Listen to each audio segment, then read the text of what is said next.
What's up, Wapham crew? Secure your tinfoil hats, buckle down tight, and hold on loosely as we soar over the rocky tops of the La Platas on a Rocky Mountain high, get sucked into the vortex of the Four Corners, and settle snugly at mile marker 420 in colorful Colorado. It is Sunday, October 25th, Monday, October 26th. For those of you across the pond and beyond, welcome to We Are Paradox Media's Late Night in the Rockies. I'm so glad you guys could join us this evening on one of our many outlets. Right now we are live on Spreaker.com. You can also find us on Twitter, Spotify, Apple Podcasts, Google Podcasts, iTunes, iHeartRadio, CastBox, Tumblr, YouTube, SoundCloud, TuneIn Radio, Deezer, as well as Podcast Addict. So tonight I have a treat for all my guys and gals out there. Tonight we have Bill Hauser, aka Ken Dewey, and he's an independent paranormal researcher and investigator. He was born in Vancouver, BC, Canada, and lives in the West Coast, particularly in the city of Surrey, BC. A well-rounded investigator and researcher using different types of equipment on paranormal investigations in different locations. Paranormal activities are things that he is so passionate to do, and he has dedicated and committed himself to ghost hunting for over 20 years now. Yes, he has his own personal paranormal experiences, but fearfulness didn't stop him. Yet it was key to widen his horizons, discover new things, and quest to find real answers and help others deal with paranormal concerns. He uses digital, night vision, and full spectrum video cameras. These are products of modern technology that makes paranormal investigation and research easier for him. At present, he is focusing his research of paranormal phenomenon, asking questions to spirits using the following devices and EVPs, which is electronic voice phenomena with digital recorder and special featured programs, Spirit Box, Ghost Box, and known as Frank Box are samples of controversial electronic devices. This electronic device called ITC, which is an instrumental transcommunication, is a device with the use of two-way real-time spirit communications, which gives great results upon asking questions. For the record, all of Bill's YouTube videos that he has done and posted are filmed in RAW, there's no alterations, and he did networking with other paranormal organizations on current paranormal issues and has been invited to numerous radio programs to share information about different techniques on how you should do proper ethics of research in this type of field. Welcome, Bill, and thanks so much for being on the show tonight. Thank you, Tesla. I'd like to say hello to all your great audience out there. Hello, everyone, and happy Halloween season. I'm so excited. This is my favorite time of year. I feel bad for the kids because it's been canceled here. How is it up in your neck of the woods? I think things will be scaled back quite a bit there, but I think there'll still be a little bit of trick-or-treating going on there. I haven't really been following a lot of that, but again, it's the social distancing and wearing masks and everything during this pandemic time. Certainly. It is risky, and I don't know if people are going to still try to do it. It's just so strange. You go out, and a lot of businesses won't serve you unless you have a mask. But there are other businesses that allow you to come in and not wear a mask, which I don't. I try to protect myself. But even some of the workers don't wear their masks, which, if I was working in a gas station, I would feel more protected had I been wearing a mask, being around so many people all day. Yeah, exactly. I know a lot of the businesses have installed plexiglass barriers and so on as well. And basically, a lot of businesses up here have taken the policy of themselves wearing masks and then also the customers. And at the same time, provincially, there's no mandatory mask wearing yet, but I could see that coming if things get a little bit on the wild side of this pandemic, if the numbers go up for infection. Yeah, and I'd heard some rumors that numbers are going back up, but I'm not sure how accurate that is. But before we started, you were telling me about some of the things that you've been doing recently, and it sounds very interesting. I'm super excited about that. Can you fill our listeners in on the hotel you've been working and then other projects coming up? Yeah, I've been working in a hotel that's been closed down now, and basically It's being used now for the movie industry and the film industry to do filming. They rent it out there. And they've also decided this time around they're going to be doing a ghost tour investigation event. So they've been doing that and following all the protocols for COVID-19 under the provincial guidelines to have an event. So they have, small groups, about 24, I think is the maximum number. And then they break them up into smaller groups and they rotate them through into different stations. And they also get a bit of a tour as well around all the areas of the hotel as well. And I've been doing Ghost Box sessions, giving demonstrations, as well as having people interact with the Ghost Box, and that's been really interesting from group to group. We've had families there as well as older people and a lot of people in between. So a wide range of age groups and people from different walks of life, and they're really enjoying it. So that's great. I've I've recorded a lot of the audio. So what I've done is made highlights and sent it off to the organizers, and they use it on their sites and so on for letting people know about things. So yeah, it's been cool. Yeah, and you were telling me that you had been taking video and you actually captured an anomaly. Yeah, that was on Friday night, and we actually had two groups that night. So the first group was down on the first floor, and then the second group I was up on the third floor, and I was in the bride's room, they call it. That's where a lady on her wedding honeymoon, she committed suicide in the hotel. So it's got a very sad story up there. So after that, it got dubbed the bride's room, that room. And anyway, a lot of weird stuff goes on in that room. Everything from orbs to poltergeist stuff, you name it. People being touched and so on, and hair pulled and different anomalies. So I was filming up there with my little smartphone, and basically I was panning around just seeing, because there's a lot of strange orb activity in there as well. And I went by a window that leads out to the balcony, and then basically the avium down below. So anyway, through that window, I caught this unusual image that was pointed out to me. And so, was able to get still shots and analyze it a little better. And then I was able to get a still shot from the first time I panned over with the camera. So basically, you have comparisons. So I was thinking, oh, maybe there was some Halloween decorations up or something, but that's not the case. So you definitely see a man in black, shadowy figure with a little bit of face features and so on. His face is whitened with eye sockets and so on. So a little bit of detail there. But that was quite something. I know people have reported seeing the man in black around the hotel there, so I think that's who it is. So, yeah, it was a very interesting find. Definitely. I was just looking through my messages to see if you had sent those pictures, because I definitely want to check that out. But that's amazing that, this is through the window and this is on the third floor. So the only way really to explain it is basically an apparition. That's insane. Yeah, exactly. It's pretty well almost a full body apparition, really, when you think of it. But I mean, at first glance, when you look at it, it kind of looks kind of like a phantom-like character, shall we say? So almost like a Grim Reaper, but not quite. So definitely a mysterious type of entity. For sure. So does anybody have like any clue who this person could be?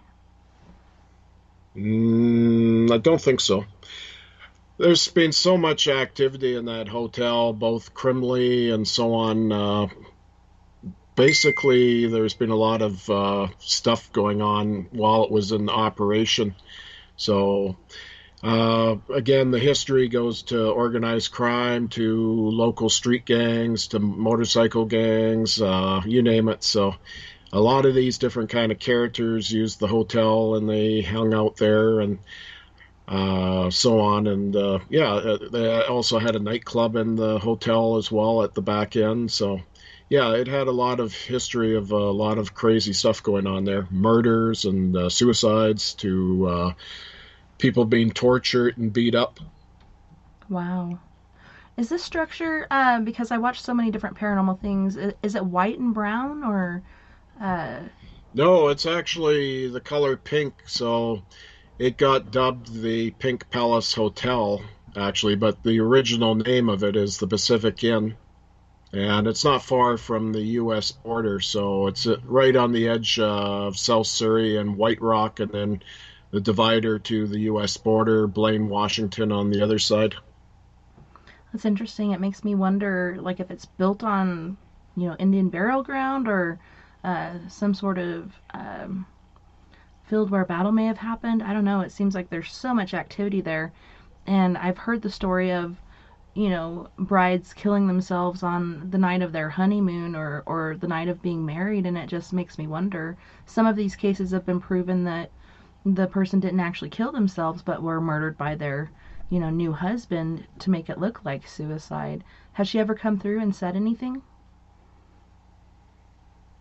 That I'm not too sure because no one really knows who the lady is. I don't even think people know her name offhand. So there has been a picture taken off of old security film, VHS, believe it or not, so we can look at the timeline. So we're talking like the hotel was built in 1992. So yeah, the security cameras and the recording were still using VHS there. But anyway, yeah, I got to see a picture of her. They got a still shot off the old videos. So yeah, it's very fascinating, the hotel. And when you think of it in a short time period, so much went on and so much was kept fairly quiet. And then I was amazed all these different crime groups that were there and stuff like that. It's just quite amazing. It is really interesting.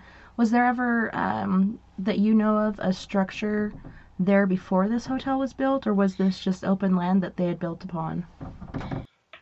Far as I know, it was farmland in its earlier day. That's about it. I imagine because all through this area where I am and right down there, we have a lot of underground streams. So I'm thinking that maybe that's part of the why it's fueling a lot of energy and so on. And now, as the hotel's closed, I believe a lot of spirits, like the transient spirits, have moved in there. So you have that, and then of course the resonant spirits and so on.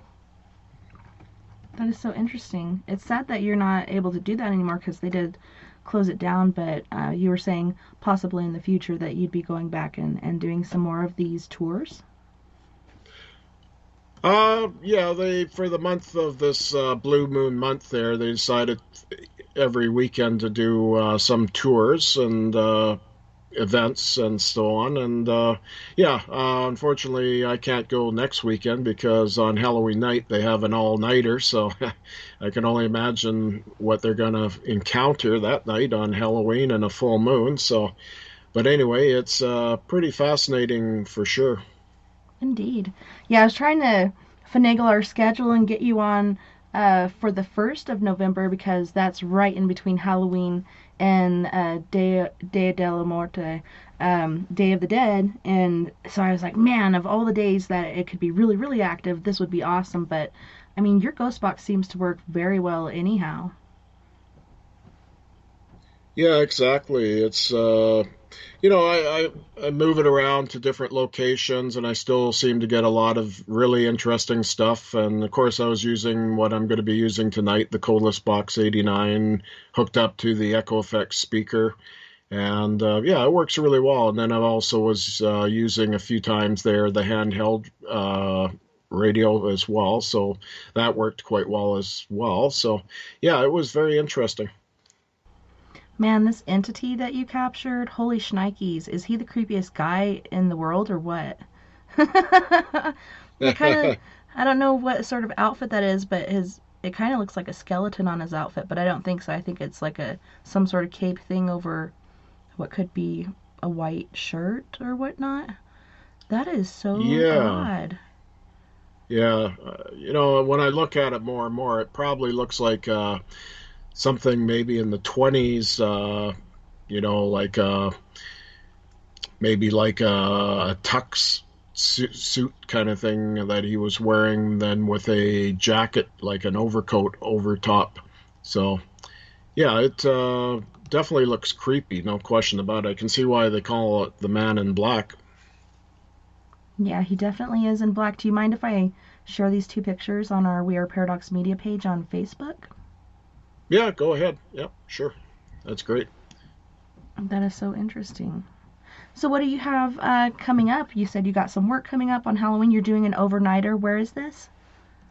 Well, that's at the hotel, but I won't be going there on Halloween night. Unfortunately, I have another radio show to do, and as well as I have, like my own private life, I have some things happening that weekend as well. So the Friday night and so on. So yeah, I mean, you can only stretch yourself out so far and thin, but yeah, it's and at the same time, I'm still doing sessions during the weekdays, private sessions for people, and at the same time, doing the investigations when they come up during the weekdays as well. So I've been quite busy this month. Busy is good. But like you said, you don't want to spread yourself too thin because it can be really draining. Do you ever have that effect after doing these sessions? Oh yeah, sometimes. Yeah, I get basically I have to say I decompress a little, so I have to have a little bit of quiet time and so on. So yeah, watch TV or whatever, or go for a walk sometimes. I find that helps. For sure. And when we do these shows, generally before we do the ghost box, we'll do some sort of protective thing for people or alert people this is a good time to do any sort of protective things that you have faith in or, use periodically to protect yourself. But it's pretty intriguing, even though you're so far away from where we all are, it can still really affect you. Yeah, I mean, really, I mean, doing this on the radio shows like I've been doing for quite a few years now. I mean, it's a remote version of Ghostbox sessions, so yeah, it doesn't really matter through the electronic systems and networks. Yeah, you could be somewhere on the other side of North America and listen and still feel the effects of the ghost box sessions. So, yeah, I mean, I would recommend everybody to do some form of protection and grounding. That always never hurts. So, For sure.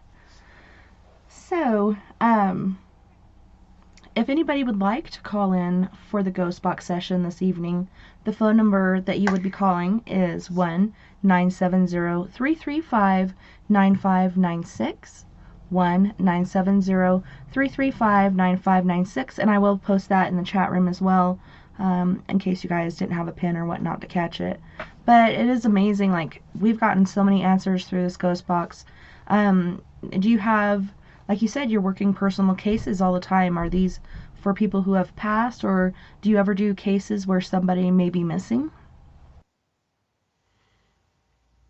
a lot of times it's people that have passed over and they want to get a hold of their loved ones, and then things of that nature. And sometimes they may even have some form of hauntings at their home. So we try to sort out what might be happening there, and then, who might be haunting it and so on. So we get a little more information. So that does happen. Yeah, I've also often wondered that because I do, like I said, watch different paranormal shows, and sometimes the person's missing. They could be deceased. They could be at a point where you kind of go to a different place to survive being kidnapped or trafficked or what might be going on. And it's amazing how the spirit world also is aware of this. Even the person, if they haven't passed yet, you can get answers from the spirit world because there are guardians and different things out there or spirits in the know. It's pretty interesting. Yeah, exactly. I mean, there's so much we still don't know. I mean, that's the thing, right? It's so much still a mystery out there. Even in this modern day age of electronics and so on, we can only do so much. And then, they use these electronic gadgets to manipulate to get a hold of us too, or mess with them, or drain our batteries. Yeah, it's intriguing how they do work and how that does work. And the ghost boxes are just amazing. Sorry, I'm kind of tongue tied right now. Um, but yeah, and if you guys are shy to call in, I'm also letting you know you can either message me or you can leave a question in the chat room. Um, how effective do you feel this is for, like you said, your private clients? Do you feel like they get a lot of answers? Oh yeah, definitely. They've had loved ones that have passed over, parents and grandparents. We've been able to establish a certain amount of contacts and then get information. There could be different aspects to their family history and that we can ask and so on. And it's quite amazing some of the questions that come through. I was quite baffled by some of them at first, but it made sense to the client. So that's the interesting thing is they understand. So So you're saying that there's actually questions coming through as well from the other side, or are they more answering the questions of the client? well, they're answering the questions, but at the same time, they're giving information out that only basically the family members would have known. Of course, I don't know. And yeah, so we get that aspect as well that's happening. That's so awesome that you're able to do that because I know a lot of times, you don't get there in time or you're not able to be there when this person is going through an ailment or passing away. So there are so many things that are unsaid. So it's so nice that you can give them that closure. Yeah, exactly. And at the same time, I mean, it gives them a certain amount of peace of mind too, that, they're happy on the other side in a lot of cases. And yeah, they just basically they want the people still, the family members that are living just to carry on with life and not have to worry and take burdens upon themselves about a lot of issues. For sure. But it's awesome that you do that. And do you charge for your services or are you freely doing this?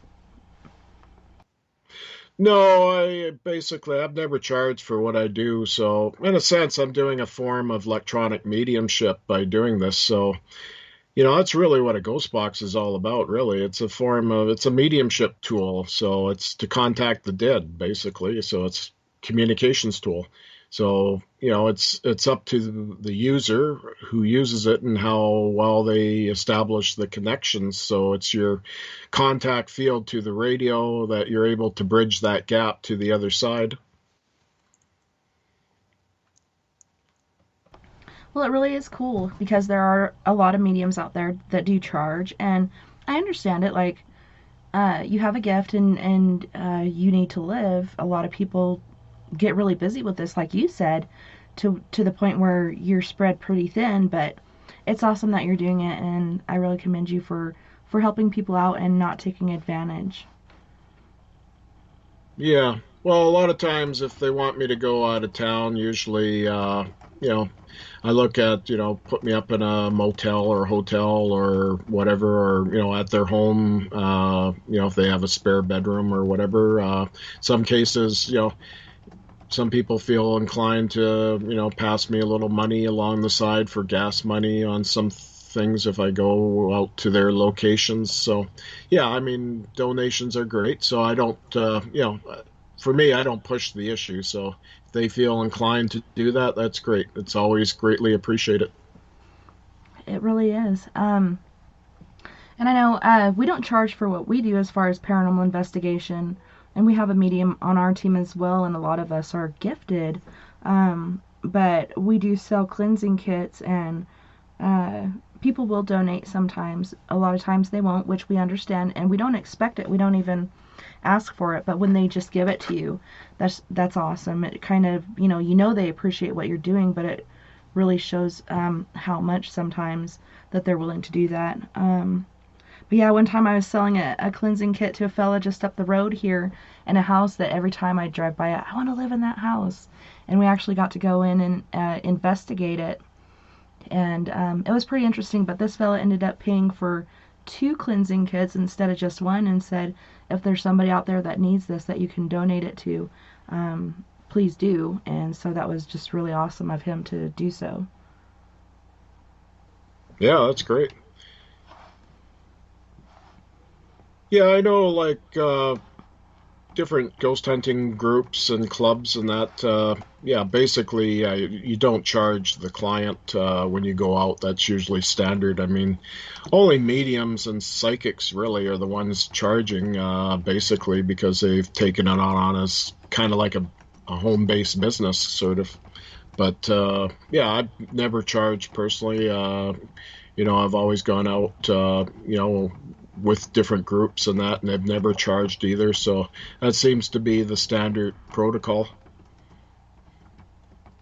So you've been doing this for a very long time. What first got you started in doing paranormal investigation and using these different techniques? Well, I mean, it all starts from when I was a kid, right? I had my personal experiences when I was a kid, seeing shadow people, seeing things move around by themselves, and seeing, in some cases, apparitions. And then slowly that faded away, seeing them, but I could still sense them, and it's still today I can sense them. And eventually I got involved with ghost hunting and got trained how to use, equipment properly, and, basically do a thorough investigation. And at the same time, down the way, we ended up, how would I say, expanding out. And then ITC came along that I discovered, with the Ghost Box and that. So I kind of gravitated to that, and I've been doing that now in conjunction with the ghost hunting part. So that's why I say I'm a well-rounded investigator. Okay, we have a question from Janie. Welcome, Janie. I'm sorry I didn't see you. You kind of snuck in on me. She says, I am new, and I would love to see if Bill's spirit box could reach out to my dad. His name, and I hope I'm pronouncing this right, Jean Steffi, who seems to be here at her house a lot. And her name is Okay. Janie Daum, Daum. Okay. Okay, so before we start, like I said before, let's all use our protective measures because things can come through. One of our listeners had an attack once after a ghost box session. That was very intriguing and very scary. So if you have any protective measures that you would like to use, please do so right now before we do start this session. Bill, do you have any pointers or anything that you'd like to do before we start this session? Yeah, exactly. Anybody that's a sensitive, yeah, definitely do a prayer. That will help.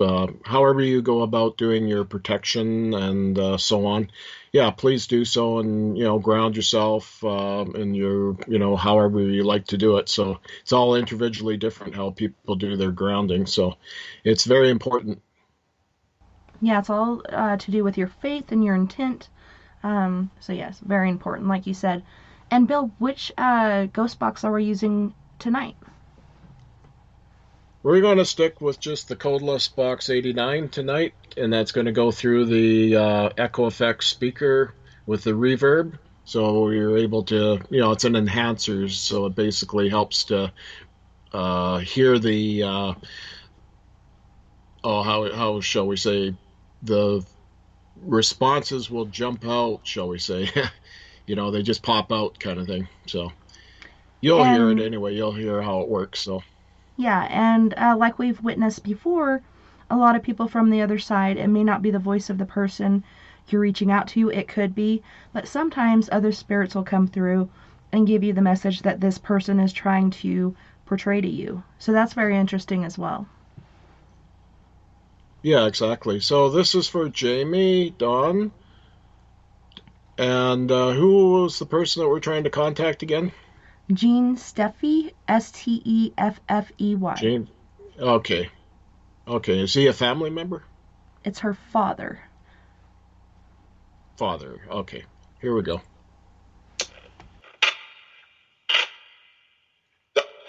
Hello. How are you?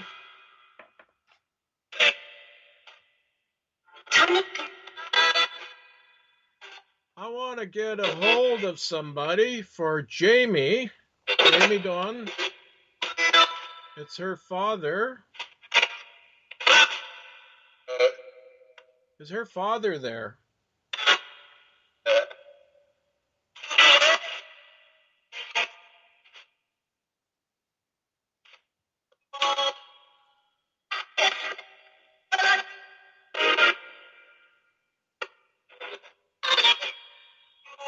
Do you have a message for your daughter?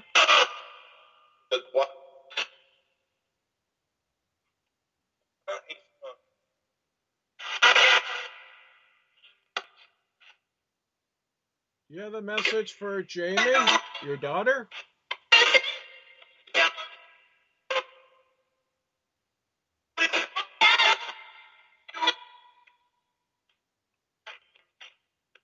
That was Jean, right? Yeah, but the person I'm trying to get hold of is Jean. Gene. Gene. Jean, you have a message for your daughter, Jamie?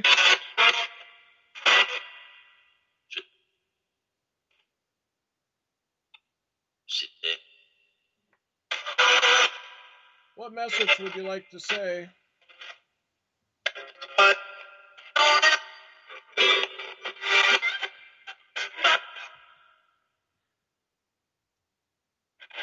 Do you watch over their household all the time? Since you've passed over?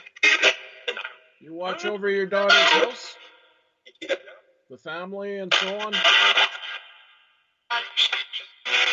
You must have a message for your wonderful daughter there, Jean.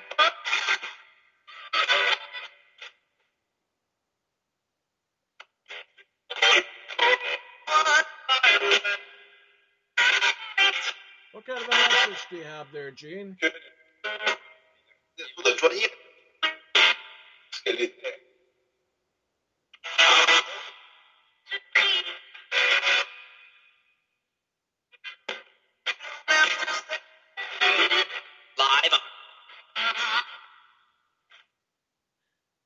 Are you doing okay on your side? Are you at peace? Are you truly at peace?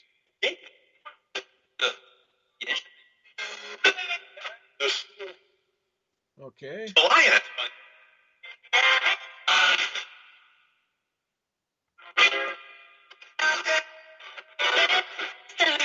So do you watch over their household there? Your daughter's household, Jean?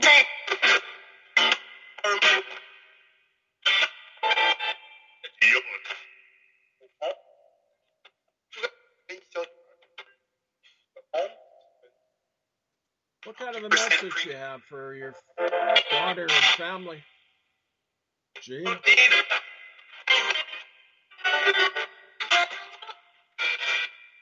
You must have something you'd like to tell them.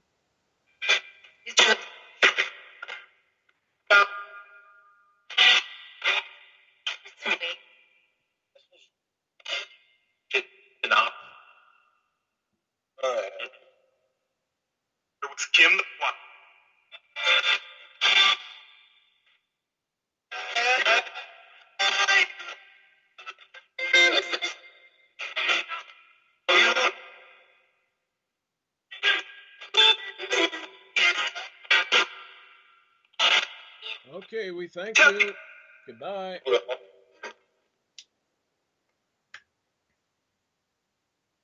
Okay, that's very interesting. Definitely, and it's funny. My keyboard locked up, and so when I type, I can just hear a tink, tink, tink, but it won't type anything.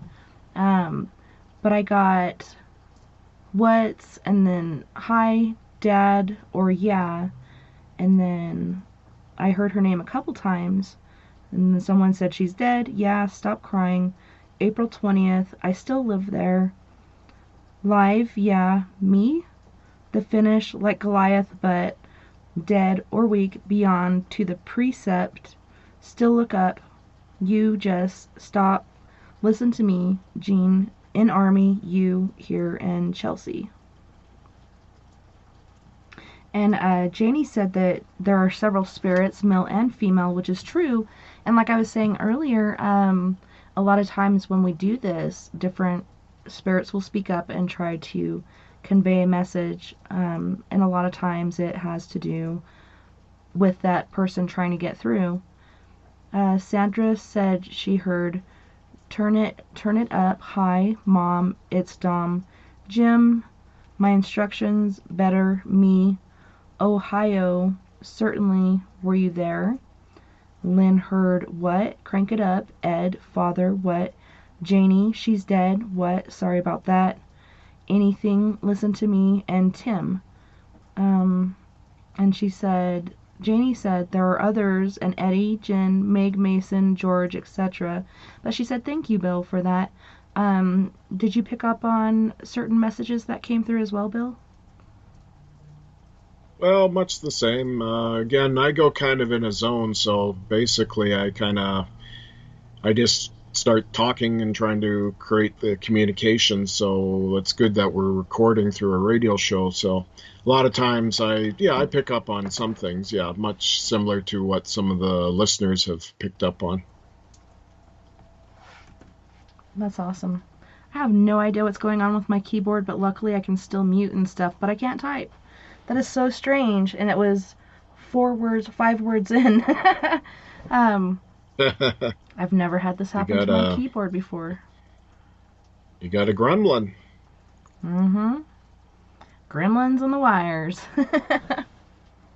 That does happen, so yeah, they sometimes mess with my equipment and computers and so on, so it does happen.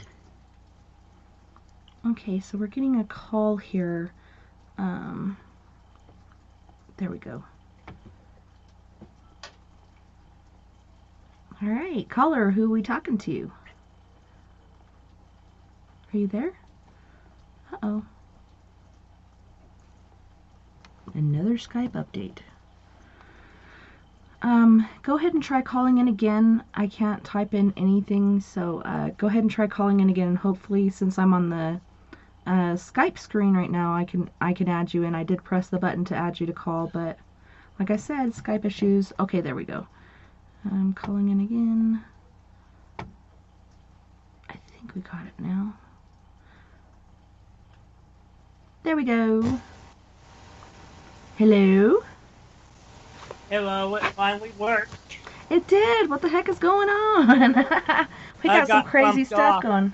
You did? I know, it's insane. Yeah. To follow up on Janie's Ghost Box session, Jim did come through. Somebody heard the name Jim or Tim. I'm trying to see. But she said Jim was her brother who also passed, so that's interesting. Lynn said, maybe I heard Jim and thought I heard Tim. Easy to do. And she said she heard a lot of what Sandra heard. Spirit here has asked me to stop calling on him here anyways. Could be spirit bothering with you. Could be.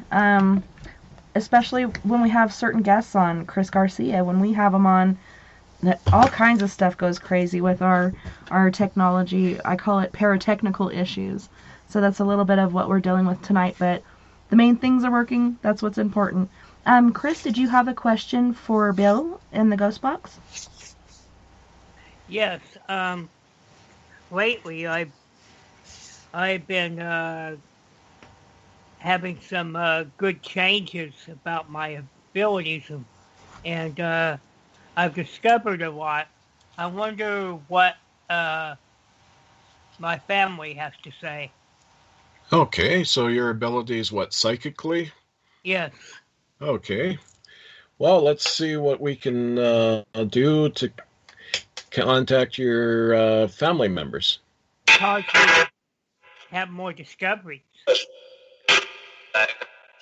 Hello. I got Christopher here. He wants to get a hold of his family members that have passed on. How's Christopher doing? Are you happy? He's working on his gifts, his psychic gifts. You have a message for him.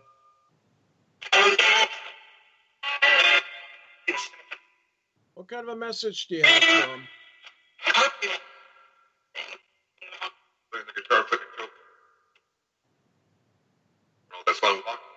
Christopher's family. What would you like to tell Christopher? He can hear you now.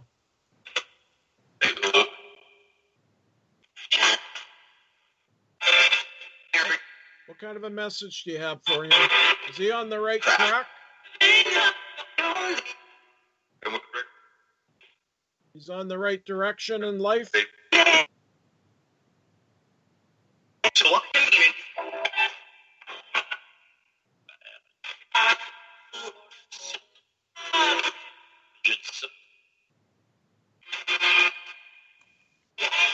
What would you like to tell him?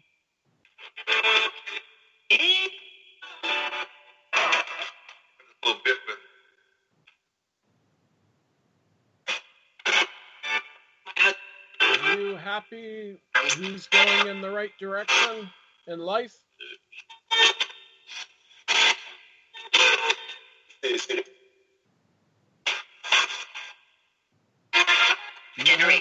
you have any advice for him?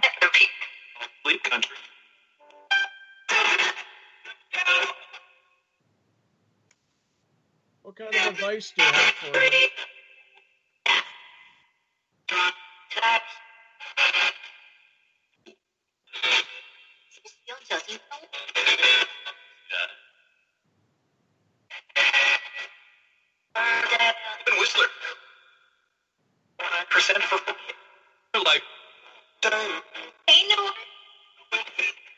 You guys talking amongst yourselves?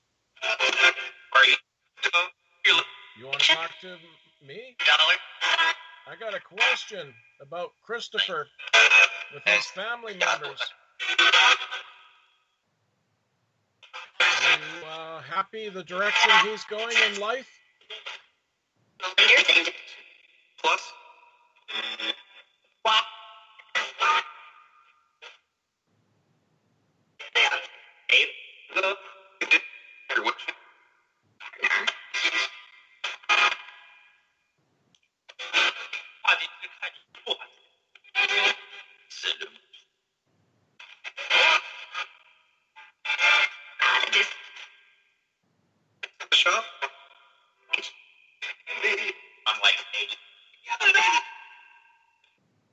What else you'd like to tell Christopher?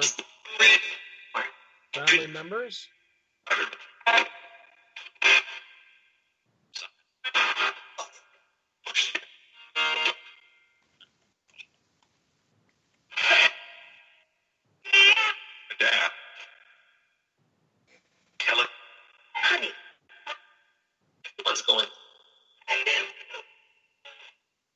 Okay, well, we thank you for communicating.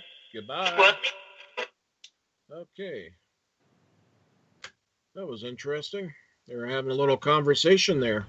Yeah, it got a little heated too. I was hearing words in French and that other language and English. Yeah, that does happen there. So, yeah, French comes over quite a bit and, other languages as well. So, yeah, it's not all in English, everybody. So, yeah, you're going to get other intelligent responses in other languages. Especially with me. Yeah, you have a connection there to Monaco. So, yeah, with your family. So, yeah, that's really cool. I got, yeah, I'm here. You said that. End. Fine. His family. No, it's tough. Who's that? Me. It's the sound box. Number 20. Hello, every track. well, I think will leap or leaps. Sorry, I had a misspelling there. To the one brick. Okay, will leap to the one brick. It's big. Good son. Yeah, keep trying. Leap. He's a little desperate. Good. They is there. I meant repeat. Complete country. Going down the stream. He still feels he knows. Don't give up. Pay no mind. Party co. Like party company. Garlic. Garble up. I'm irritated. Plus what? Eighth of the witching. Send him or them. Shut up. It's irritable. Bugger. Oh shit. We're damned. Killer. What is going? And then. And like we've discussed before, the airwaves, you can't cuss on there, so when things like that come through, it really makes you wonder. Sandra got back here. What's it, John? He's tough, wounded, happy. It's 1 o'clock. Shut up, Jensen, Gregory. Leaf, country, pretty, drugs, Whistler. And I did hear that one, but I forgot to write that one down. Party, Cadillac, nice, chick, ago, weird, plus, walk, watching, send him, agent, something, killer, honey, do you want me? Lynn heard, long time, what's it to you? Fine, probably, heartbeat, over 20, actually, yes, Jerry, free country, John, the Whistler, say no more, are you looking for Callie, plus, ape, better watch it, send him, show, unlike agent, dad, killer, what's going, it's working. Yeah, there's so much going on, and like you said, there was a little conversation, sounded kind of like a spat going on there, but that was definitely interesting. Wow. Oh yeah, definitely. A lot of names. For sure. So what did you get out of that, Chris? I heard my name mentioned in the early part of it. And I heard, and one of them says, oh, and I heard the part damned and the other part killer. Mm-hmm. And it was talking about somebody in my family, it seems. Wow. Was there some kind of murder in your family, Christopher? I would not be surprised because I have family that had run-ins with the law. Oh, okay, long time ago. Recent, within 3 generations. Oh, okay. Within the past 70 years. Yeah. And on my mom's side, they have my, that's the side I'm connected to Monaco about. My dad's side that has the scalawags. Okay. Strappy-legged scallywags. Well, it's interesting. Okay, so not the last time I went to the cemetery where my parents are buried, but the time before that, I had noticed these headstones that were outside of the perimeter or the fence line of the cemetery.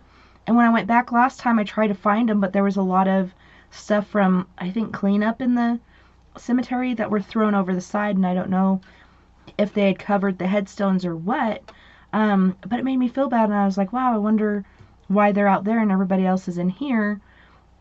At one time when my kids went in there, my daughter, who's now 16, she said, Mom, what's it mean, leave your sins at the door? And I'm like, well, that sounds kind of like what a priest would say when you're coming into a church or something like that. But it seems like there's some sort of guardian there at that cemetery, and I learned people who may have killed themselves or people who had committed atrocious crimes or whatnot were sometimes buried outside of the cemetery and not with all the other good people, I guess. It's still, to me, kind of sad, but... Okay, yeah. Well, I think that's the way they used to do things, sort of segregate them even after they passed over. Mm-hmm. You're not welcome inside the cemetery. But Chris, do you, like, when you go to any of your family plots or whatnot, have you seen anything like that where there's headstones outside of the plot of the cemetery, or heard any stories about, like you said, generations past that there may have been a killer in the family that was never caught? Or perhaps was caught? Wow.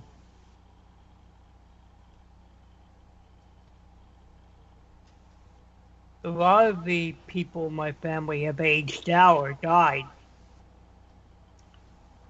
Even the recent ones.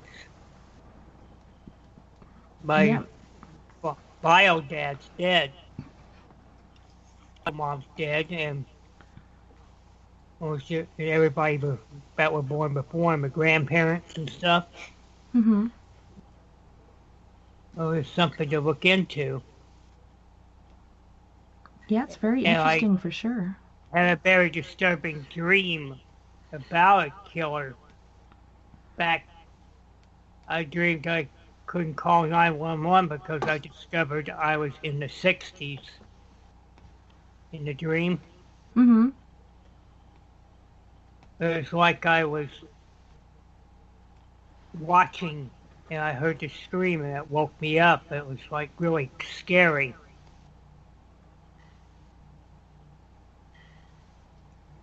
That's crazy. Wow. Yeah, definitely. Yeah, that does happen. You'll have these dreams and then you wake up and it's like it felt so real. Now I know why. Yeah, exactly. The Ghost Box has answers. It really does. Yeah, it can help. No question about. Yeah, no question. It can help. So. I've always had good communication with ancestors. I don't know why. Yeah, I think. Yeah, they're receptive to you, so that's really good. I heard French from over there, French and the other language too. Yeah, I guess that would be on your mom's side from the roots back to Monaco and that area of Europe. Yep, and the English is mostly on the maternal sides of the families. Oh, yeah. You know, Okay. paternal. The Yeah. grandfathers and father. Yeah. Wow. On my mother's side, that would be the male side of her family. Oh, yeah. Like, Spivey's British. Mm-hmm. And so is George, my dad's side. That has Yeah. loyalty to it. Yeah. So this is getting really creepy. I'm getting really good results. Well, that's good. That's when you get results or you're on the right track, that's very important. So, yeah, I mean, if you continue and doing what you're doing to build your psychic abilities and that, I think you'll have more receptiveness to dreams that where the spirits will come through for you. Yeah, I need to learn how to use Ghost Box and do it safely. Yeah, I mean, it's not something you can just go and grab one and or hack one or whatever and just start doing. You have to kind of slowly work your way into it and get a feel for it and so on. But yeah, I mean, if you're efficient in using it, it can be a very useful tool. If I do I would get the Obulus or something. Oh yeah, well yeah, that's not a ghost box. That's Obvious is kind of a standalone device there, but I mean, it works with sound bits or pre-programmed words. But yeah, some people have gotten some pretty good results with them. So yeah, I think it depends on the individual using it. Yeah, it's kind of like a digital dowser, and like you said, the individual using it. I think a lot of the luck we have with your ghost box, Bill, is your perception and your talents, and like you said, you kind of go into a zone when you do this. So it's very interesting and intriguing. And that was one thing I was wondering earlier. When you do these tours with the ghost box, do you ever have people asking, "Hey, where do I get one of these?" Not so much on the tours. I get people emailing me every once in a while, or Facebook Messenger or whatever, talking about ghost boxes and that. So, yeah, I recommend if they want to go with a ghost box builder, there's some really good ones in the United States there, like Jay Prather. He's well known in what he does. So, and I've actually have some of his radios as well, and like the one I'm using, Mark Codless, that built this radio from the UK there. He's really good. So, yeah, I mean, there are some really good guys out there. And Rob Hernandez, he's really good in California. So, yeah, I mean, there's quite a few builders out there. Yeah, I'm trying to think. Wasn't the original builder of a ghost box a father of a daughter who had passed, I think, in a car accident or something? And if I recollect correctly, he's the one of the first ones that made a ghost box to communicate with his daughter. But I could be wrong on that. Yeah, I think, I'm trying to think of the guy's name now, but basically he helped to invent the PSB-7, what's a manufactured ghost box, like they use on Ghost Adventures, for example. And he was inspired by his daughter's death to build a device that he could have real-time spirit communications. That is so interesting. Well, on that note, you guys, we are going to go to our first musical break. On this break, we have Fire Kiss with Your Eyes. We have Cockroach with I See You.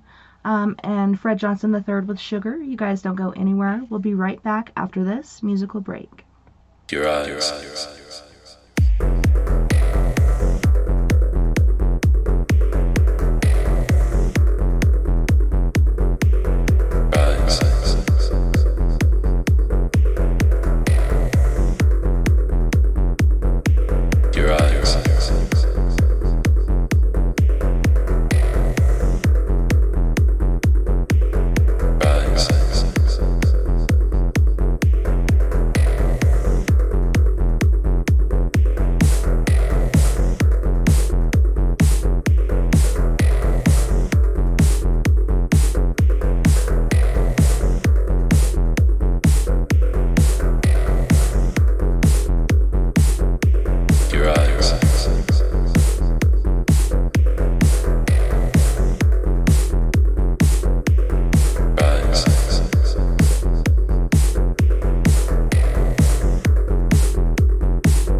Kitchenette, yeah, so Waiting here on this coast. they were able to make arrests and that for some murders that they committed at the hotel.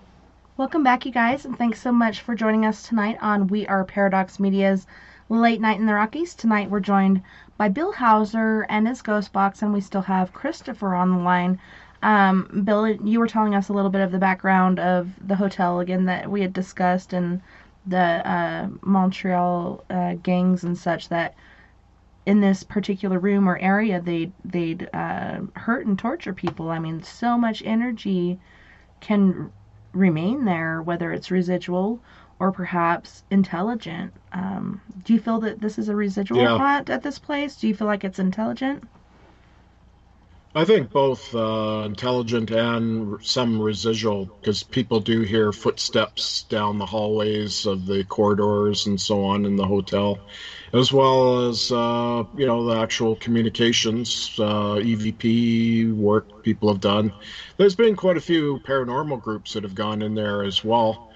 So they have all, have picked up different unusual things as well, I know, and so on, and just like what I've done, and then of course the Ghost Box sessions, I picked up a lot of very direct responses, so yeah, it's very interesting. For sure. Okay, so Chris had an interesting question while we were on break. Chris, are you still there? Yes. Okay, so what was your question that you wanted to ask to the Ghost Box? What would happen? What are the consequences of splitting or manipulating your soul? Okay, well, let's ask the Ghost Box.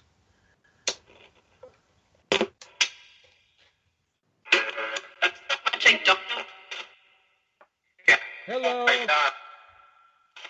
I have a question here for somebody.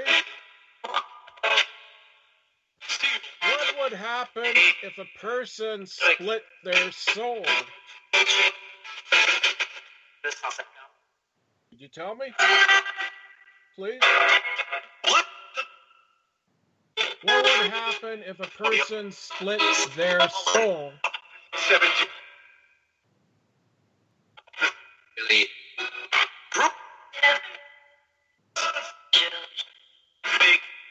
What kind of consequences could happen? Do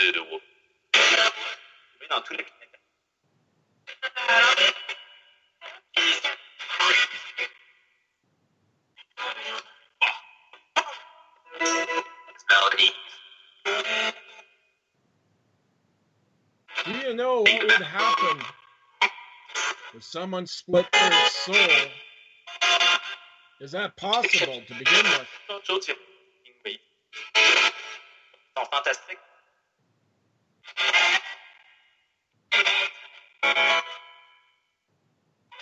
What can you tell us?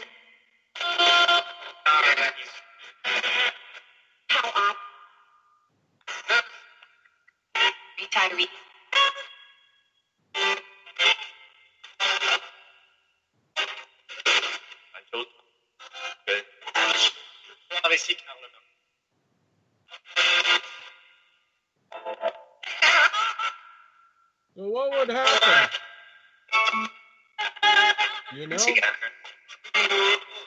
If a person split their soul, is that possible to to begin with.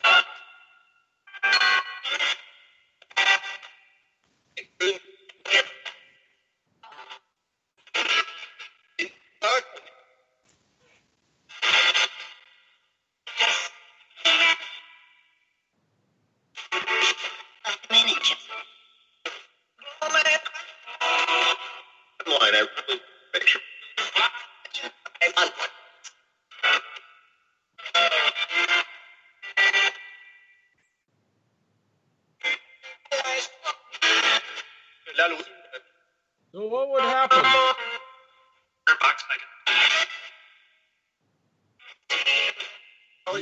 Do you know?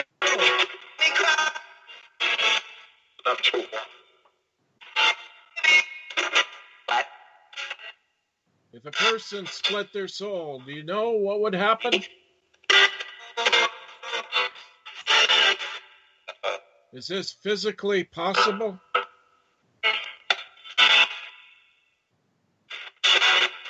No.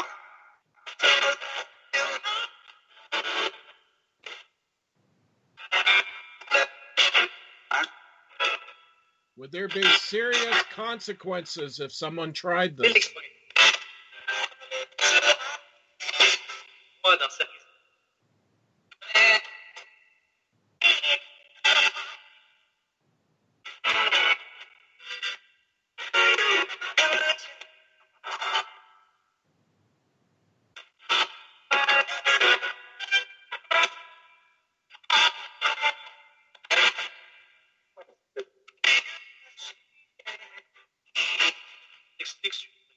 Okay, thank you. Okay.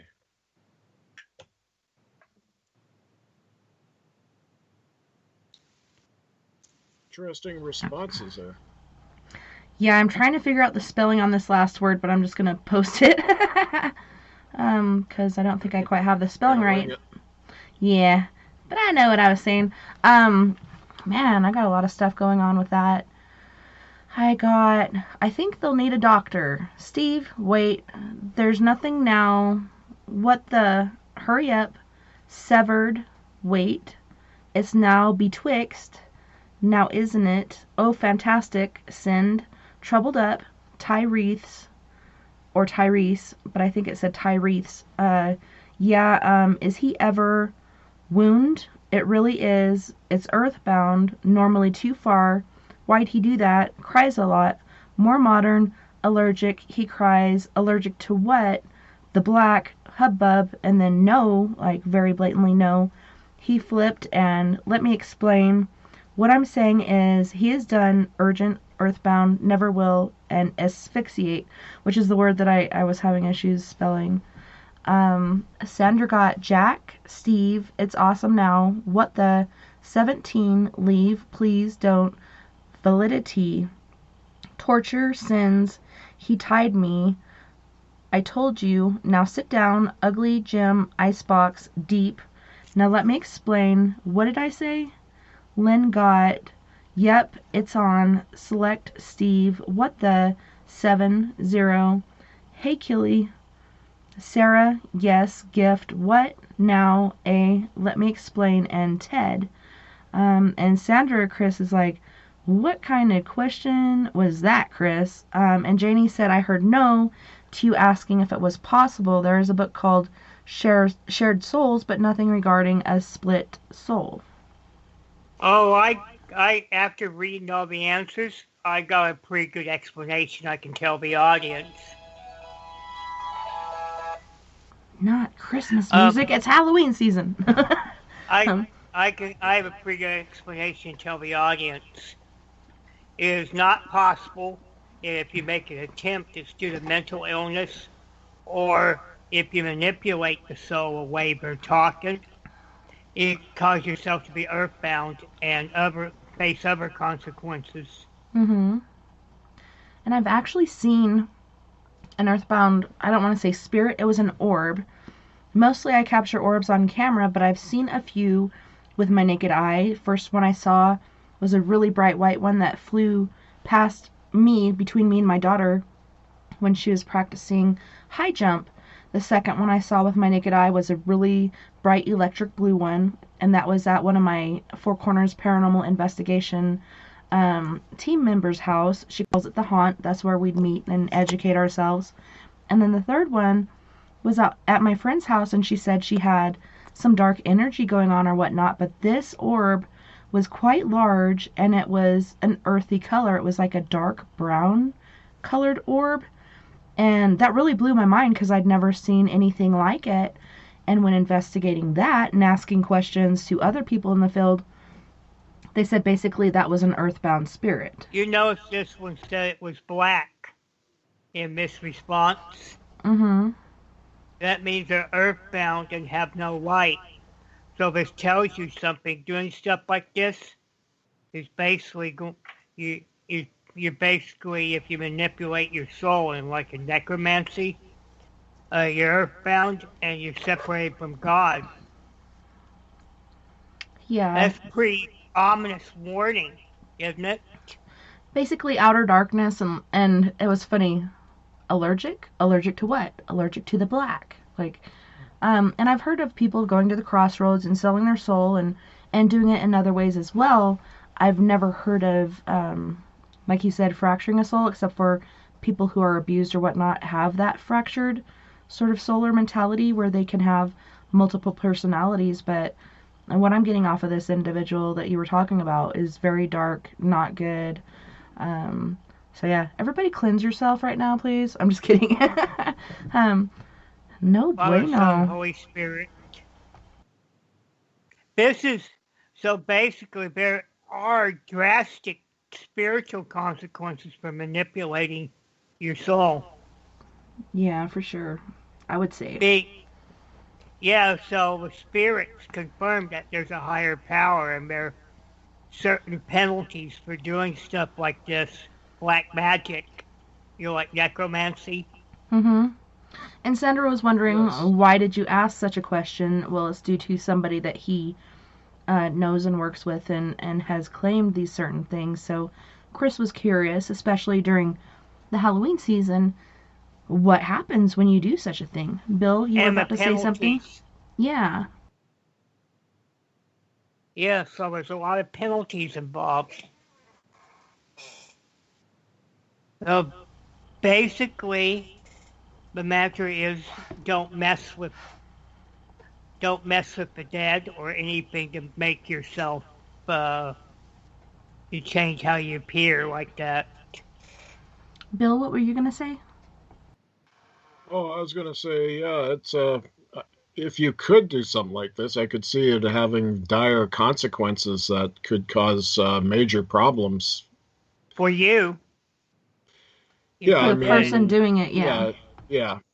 I think the only way, like Chris was saying, is through some kind of ritual practice of black magic or something of that nature. I mean, just a person saying, I'm going to do that, I don't think it would be possible, but through the means of black magic, yeah, and ritual, and it's almost like yourself cursing yourself. Yeah, the spirits are basically alluding to that. Yourself cursing yourself, you become damned, you're earthbound, and you become black. Self-destruct button. Wow. Yeah. Wow, that was an echo. That was weird. Yeah, sure. So I'm beginning to learn that if you have questions about behavior of people's one soul, all you gotta do is ask the other side. Oh, yeah. I mean, they can sometimes give you some very interesting information. So, yeah, I mean, things of this nature in such a manner, I mean, it also has a dark side, too, by playing around with, these kinds of strange and dark energies and so on that could actually help you to accomplish a split soul. So, yeah, I mean, it's definitely got bad consequences at the end. Now I know what the consequences are, and they don't sound pleasant, do they? Nah. No, definitely. No. Nay, wow. Nay, I say. No bueno. No bueno. Sounds like my account is being... Sounds like I'm doing the right thing, keeping my account current the way the spirits are saying. Yeah, for sure. And like you said, taking that break from what you're doing and waiting for this certain individual to come back because that is your peaceful way of doing things and not being harmed anymore by this certain individual. It's just very sad when people do such things. But I'm glad you asked that question because I never even had thought of it. I'd never even heard of such a thing. I've heard of the fractured soul as far as abuse, like I'd said before, and people have multiple personalities and such, but So this yeah. tells you can fracture it yourself too, by your will. A free will, free agency. I suppose anything's possible. Yeah. Well, isn't that the basis of black magic? It's also about your intent of what you want to accomplish. Just make sure you read the fine print. I think I got Exactly. the fine print right here Yeah. from our Ghost Box. Yeah, definitely. Well, it's certainly, it's something to think about by this question. I mean, I've never really thought of it personally myself, but I mean, if this is possible, it could be very dangerous. I think Bill, we should start asking questions about personal conduct to the Ghost Box because they've already passed over, and they can tell us what a roadmap. And a lot of our past loved ones, a lot of our past loved ones and friends are generally our guardians or what do they call them as well? Guides, yes. So sometimes, you're not able to hear what they're saying or you can't decipher between your own personal thoughts and what they're saying. A lot of times when I receive messages, it's in my own voice, but the way it's said or the tone or certain speech patterns, I can tell that's not my thought process. That's somebody else giving me guide stones or tools or whatnot to use in this predicament. So to use the Ghost Box, I think, is easier for people that aren't able to really tap into that or decipher between the two. You know what I mean? It's so intriguing. Definitely. Wow. So I'm like, look at this, 7.70. And then they went to let me explain. They wanted to talk about it. Yeah, there was a lot of stuff coming through on that for sure. But I'm glad you asked that question. And deep. That means that's a pretty good symbology right there. You're in the cold, total separation. Yeah, and it makes me wonder, is there a way to come back from this? Or once you do, or put your soul out there like that, is that, the end of it? You've made your choice, you've made your decision, and there's no coming back from it? Like, the soul is a very fragile thing. I mean, we're spiritual beings having a human experience, you know what I mean? And to just... if the spirits say no, that means there is a hell. Ain't that pretty astounding? And when they said no, it was a profound no, like no. Yeah, I noticed that too. So basically... There was emotion behind that no. That means whatever this person did with black magic committed basically a major sin, a fatal one. Now I wonder if you could get yourself back up from committing a mortal sin. That's what I'm wondering. Because there is forgiveness on different, levels. If you are legitimately like wanting to be forgiven or wanting to take back this dire mistake you made, but I don't feel like this individual feels like that. I feel like they're feeding off of the darkness, or the darkness is feeding off of them, which is kind of like a combined little addiction going on there. They're feeding each other. Yeah, kind of springboarding off of each other. Yeah. I want to know if you can get yourself forgiven if you committed a very bad thing. I think so long as in your heart you want to be, that it's possible, but if you don't care, which I don't think this person does, and you continue to do this sort of activity, I don't know, maybe it'll be at the end of his time, like when it's about too late to do it, maybe he'll realize what he's done, but otherwise I'm not sure if he can come back from such a thing. What do you think, Bill? Well, I think if you were able to do this through, say, some form of ritual practice, I think maybe some of the consequences could be that your health in general could deteriorate very fast, and you could have some major health problems down the road there. I mean, that's a possibility there. It just, I mean, it's all interconnected, really, our body, our soul, and everything. So, Yeah, if you ever ask him a question like that, ask if you can bring yourself back. For sure. yeah. Okay, so Janie Dom, what was that? She said, spirit guides, protectors, and we have teachers as well who can work with you to keep your protection up, but it is something you can do all the time. I do protections under a full or new moon outside that includes my land, house, and everyone who's in it. It has to come from your heart. Very important. No to any black magic, and I totally agree. Like, in the past, I agree. due to like the way my mother was and her interests, I have been interested in white magic and Wicca and stuff like that, but I'll read the front of the book and the back of the book. I can't bring myself to open the book because I know what happened to her, and do I really want to get into that? So I put my energies in other directions. But you and I know, Chris, this individual has health issues quite repeatedly. So it makes a lot of sense what you said, Bill, that, this is one infrastructure, your body, your soul, everything. It's one infrastructure. And if you're lagging or there's darkness in that spirit that should be a light, that could cause, like you said, health issues, whether it's this parasite feeding off of you or something else. But very intriguing and damning for sure. Wow, I can't thank you enough, Bill, for asking this question. Besides people I met claiming that, is also certain movies talking about that stuff. Now I know what happens. It's permanent consequences.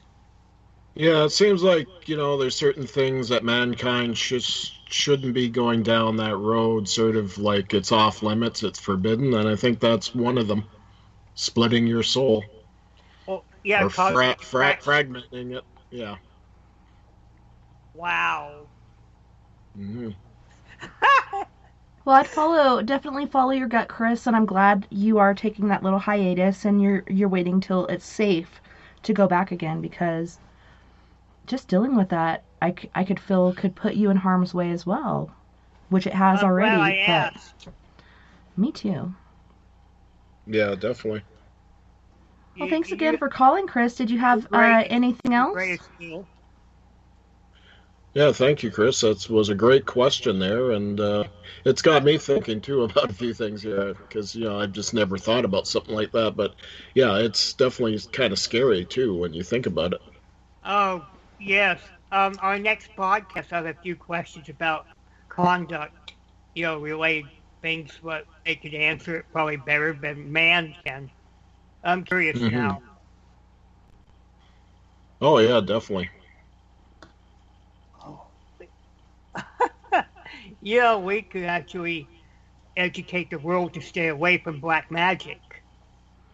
You can even slap people in the side of the face with it, and they won't listen. People are going to make their own decisions for their own reasons, and it may be the way they were brought up, or they don't see a light at the end of the tunnel, or they see no other way. A lot of this stuff on the dark side is self-serving, and so people are looking, for that in their lives, to have something to look forward to, even though it's really, like I said, you got to read the fine print, because generally when you make these decisions, there's that fine print. Okay, so I'm making this deal, I'm doing this. Well, when it comes down to it, there's a collection date when they come back to collect, like I said. God will make you pay up. Yeah, or whoever Basically, else. yeah. The higher power will make you pay up, definitely. Mm-hmm. Yeah, I'm worrying that my account is all paid up, and I want to keep it that way. I know, it's funny you say that. Like, I've had a wedding gig and a couple portrait thing that I did a picture shoot, and I finally got these jobs done like one day after the other, and I stayed up for hours doing this until like 5 or 6 in the morning, just getting it done, and the weight that was taken off my shoulders, not owing anybody anything, like, here you go, here's your product, and now I owe you nothing. Like, the weight that's off my shoulders is amazing. I didn't even realize how much it was weighing me down, but to be free of that is awesome. But when it Yeah, comes to this, yeah, penance and forgiveness and different things, it lifts that weight off. You need to take care of your soul like you take care of your physical life. for sure. Well, that was very mind opening, and I really love that that you asked that question. Janie, she said, would love to hear some more spirit box responses. She wonders if spirits here would talk through it. Some here eat. She wonders if that is real. One likes chocolate. She puts it out, but they can't really take it. Do they taste it though? Can they feel cold or heat? Can they see us in detail? And that's very intriguing, Janie, that you asked that question, because here we have a lot of Native American spirits, and one of the ways to appease them, because of oil rigs being dug and they just cast the bones aside and don't bury them properly. Again, there's a lot of souls out there that are needing to be appeased, and so a lot of Native Americans will put a plate of food out there, and like you're saying, you put food out for these spirits. Okay, so the food doesn't disappear, the essence of the food is. So that's an interesting thing that you can try, Janie, is take a bite of that chocolate that you laid out for the spirit. Is the essence of the chocolate gone? Does it just taste waxy now? Does it not have that chocolate taste to it? And this one girl, she said her mother did this, and she's watching this plate every day, and none of the animals or anything are touching it, which is very interesting. But she's like, Mom, the food is still there. Why are they not eating it? And then she said she went out and she took a bite out of the bread, and she said there was no flavor to it. Like, the food was still there, but the essence of the food was gone. As far as flavor and nutrients, so on and so forth, there was no flavor to the food anymore. Yeah, I could see that. Just flat. Yeah, it's there, and there's no substance, basically. It's just Yeah, it's bleh. just there. Yeah. Yes, so I think they partake of the essence and not the actual food. So that's interesting. Yeah. But would you like Well, to try that with the Ghost Box, Bill? Yeah. What she was asking? Okay, so what exactly is the question regarding that? Is She if you put out said, offerings, yeah, putting out offerings to spirits? she said, I wonder if spirits here could talk through the Ghost Box, which I know that's possible. Some here eat. I wonder if that is real. One likes chocolate. I put it out, but they can't really take it. Do they taste it though? Can they feel cold or heat? And I've heard spirits say that they're cold. Yeah, Or it's I have cold. to. Yeah. Yeah. Yeah. And she also Okay. asks, can they see us in detail? Which is Yeah. another question. Some people wonder, like, when I see a spirit, do they see me the same way, or do they see me at all? So yeah, it's very intriguing. Okay.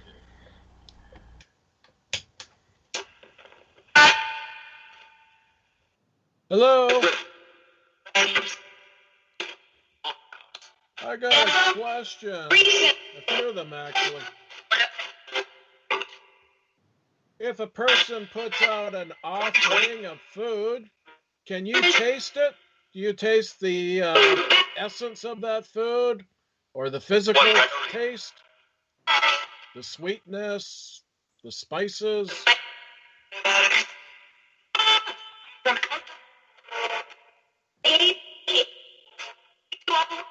Do you taste that?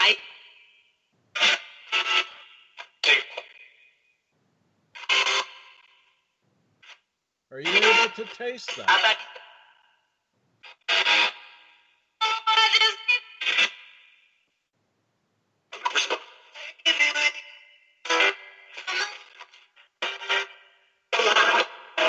How do you see us now? You're on the other side. How do you see us? Do you see us in color, black and white? Or do you see us in a energy form? How do you see us?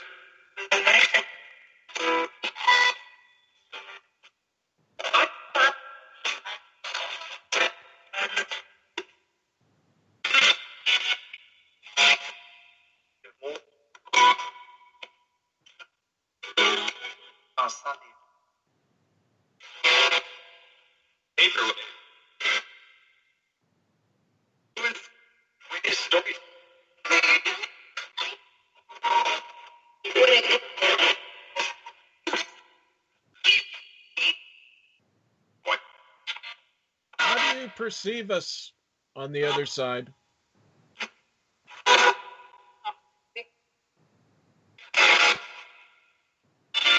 Your son. No, but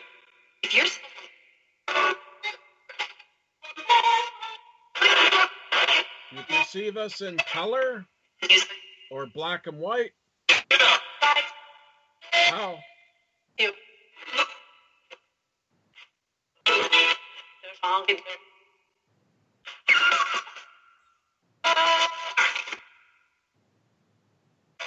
Or do you see us in a different way?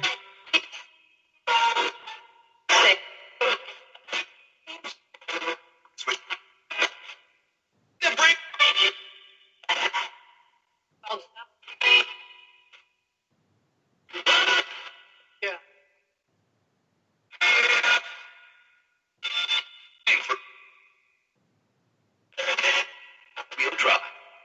Do you have a message about that to us?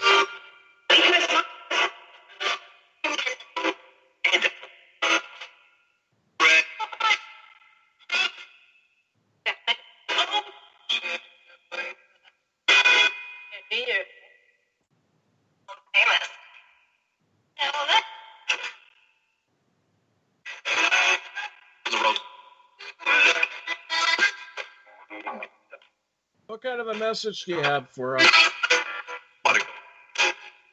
regarding our well-being?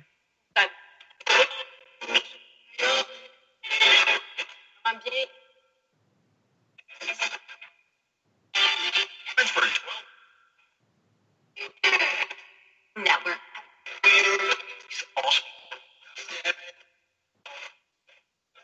So if I put out an offering of a glass of wine, are you still able to taste that wine or just the essence of it? Could you tell me that, please? Hey, everybody. I should get back. Be back in 20. Hey. Could you taste the acidity of it? Sure.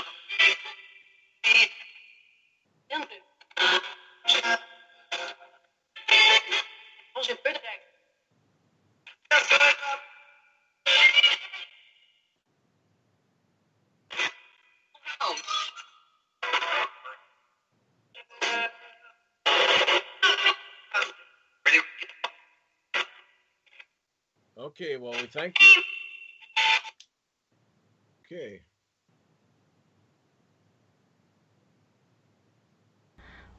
I just heard my name. That was weird. Yeah. And where have you there? Okay, so That's actually one of the things I talk about with the Ghost Box is awareness. Are they aware of us while we're communicating with them? yeah, and Sandra said she missed the question, but Sandra, it was below, and it was Janie saying she wonders if spirits would talk through, like from her place through this ghost box. She said some of them eat. She wonders if that is real. One likes chocolate. She puts it out, but they can't really take it. Do they taste it? Can they feel hot and cold? So on and so forth. Janie also said, yes, I have a native spirit guide named Two Feathers. I do tell them they can have anything I cook or bring in. I saw some pieces gone and found out it was my daughter. That is interesting. I never checked that chocolate. Need to try that. She said she had one spirit tell her when she asked if they were cold. Mel said maybe one day. I think he hoped to be human again one day. And I think we do kind of recycle like that, but it's very intriguing. Um, when I was That's listening, kind of like, go ahead. yeah, that's kind of like reincarnation there, recycling of souls, I Mm-hmm. believe. Yeah. Yeah, I don't remember any past life experiences. I've had weird dreams that could have been a past life experience, but my 5-year-old, she's told me about her past life starting at the age of 1.5. And her vocabulary is just insane. And she can read. Even big words. She's like, it just makes sense. And I'm like, it really does, huh? We're doing homeschool here, so when she has these occurrences, it's pretty amazing. Um, but I got high. Is this? We can try. We can most generally. Yep. I have the contents. They do. I've tried it. Oh, I just keep. Comes up very large in a scope. Magna. It's amazing. It's a trip. It won't. I'm sullied. Paid for it. With our studies, we can see.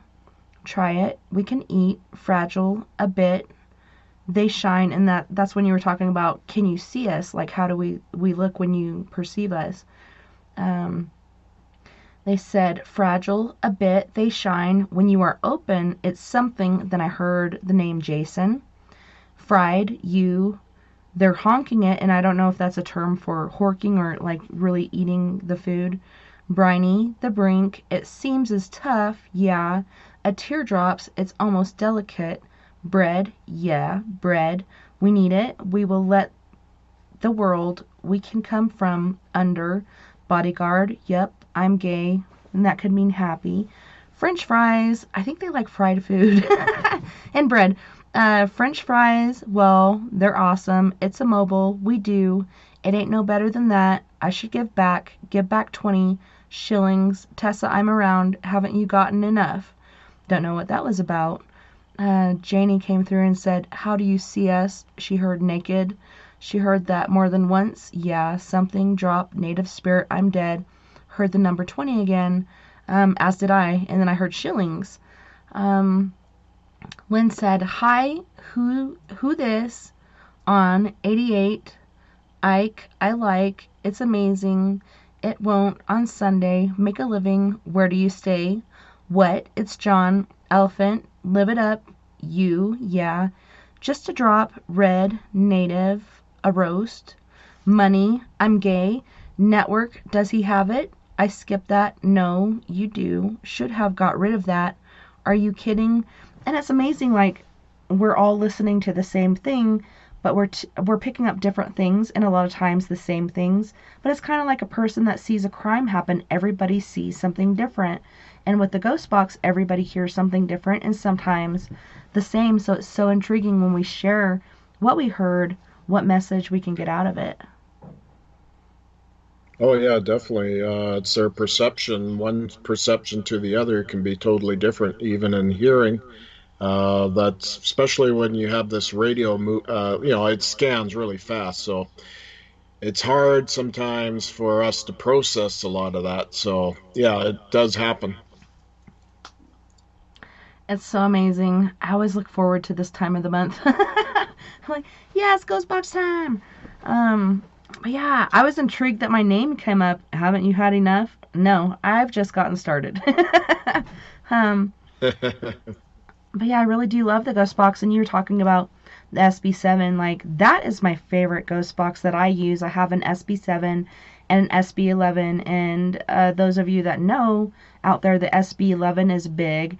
You can go forward on FM, go backwards on AM. You can do both at the same time or one at a time, which I prefer to do because, man, this SB11 is just kind of too much. You know, I feel like there's too much going Yeah. on, so it takes away from what should really be coming through. But for me, the Hmm. SB7 is my favorite. Like, I love that little ghost box, and I got it used.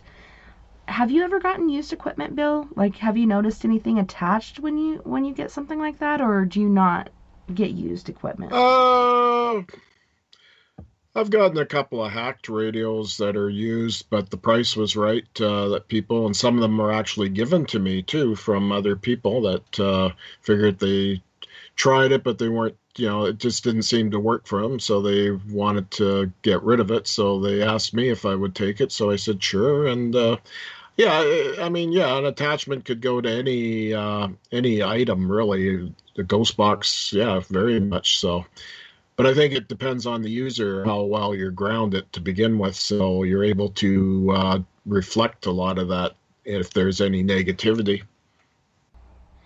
Yeah, and we were talking about the Ovulus. I can't remember if we were on air or on break at the time, but um, these are like digital dowsers, and there's words programmed in there.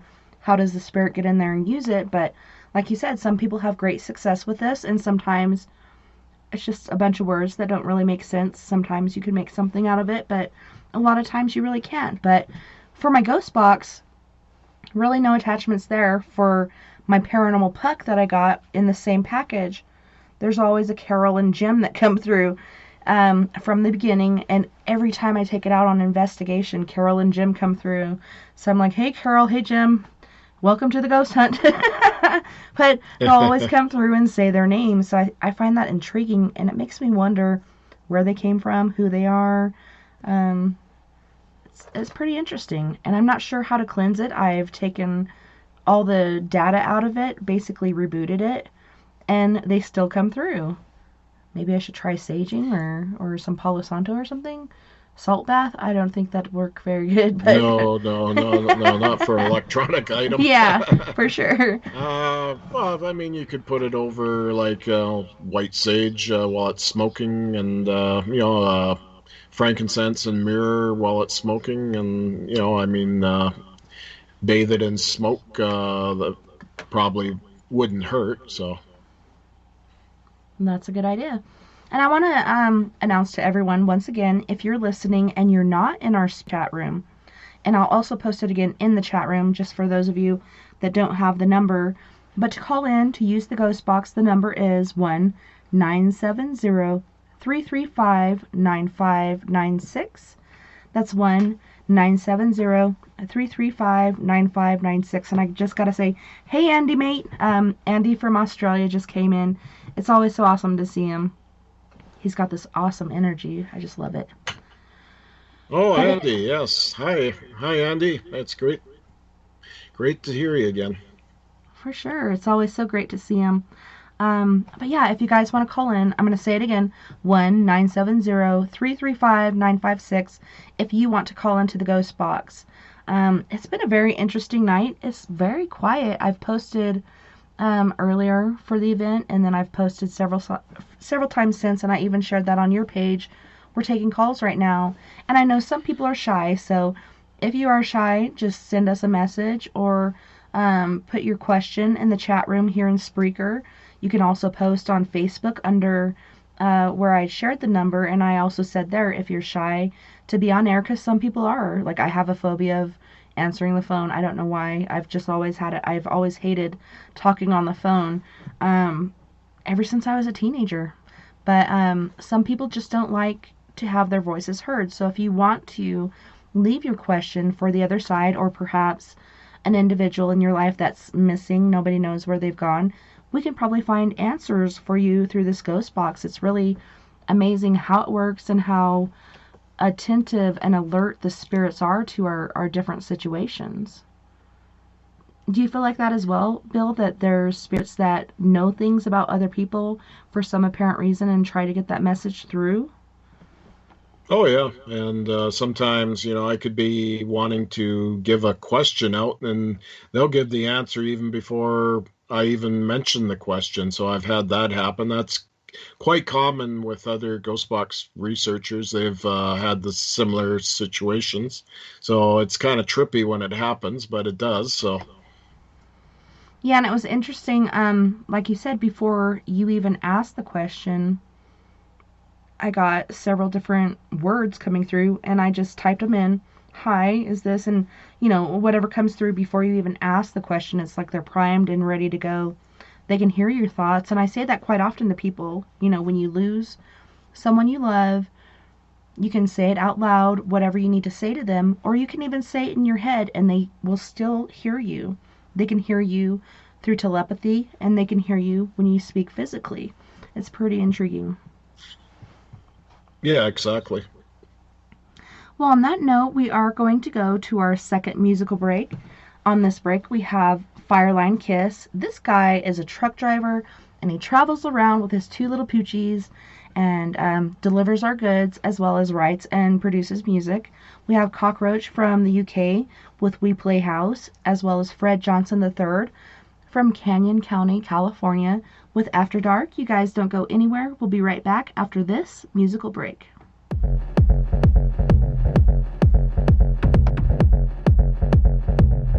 Angel.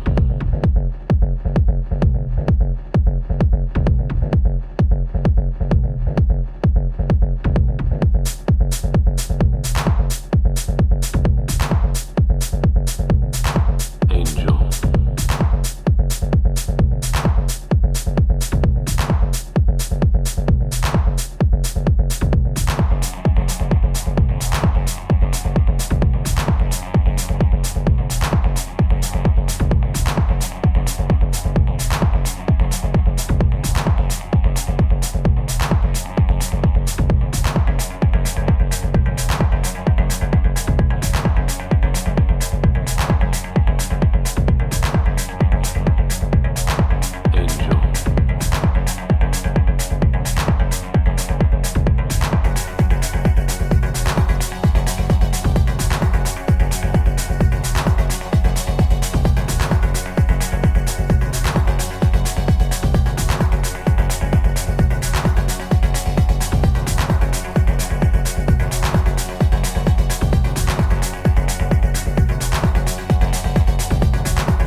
Welcome back, and thanks so much for joining us tonight on We Are Paradox Media's Late Night in the Rockies.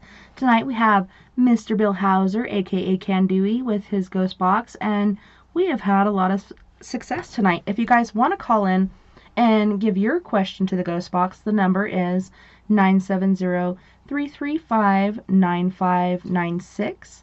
That's 1-970-335-9596. Welcome back, Bill, and thanks so much for joining us again tonight. It's been awesome. Well, thanks for having me. It's been a great night. We've had some really interesting results on the Ghost Box, some great questions out there from the listeners. So, yeah, I'm looking forward to more great questions from the listeners tonight. For sure, and I was just saying that in the chat room, like it's been an awesome night, but we need more calls. We need to keep this going. And I did reshare the link under the advertisement for this show, so on and so forth, so that way people can find us. I guess some people have been having issues. Hopefully, that link that I shared under the different things that I shared will help people to get here to be able to listen. But yeah, it's been really an amazing night. I don't know about you guys, but since COVID, things have amped up, and it seems like this month things have really amped up. Um, it's been very interesting to say the least. Yeah, I can imagine too, because you down in the States there have an election next month, and yeah, I'm sure there's a lot of hype and all the different political camps on that.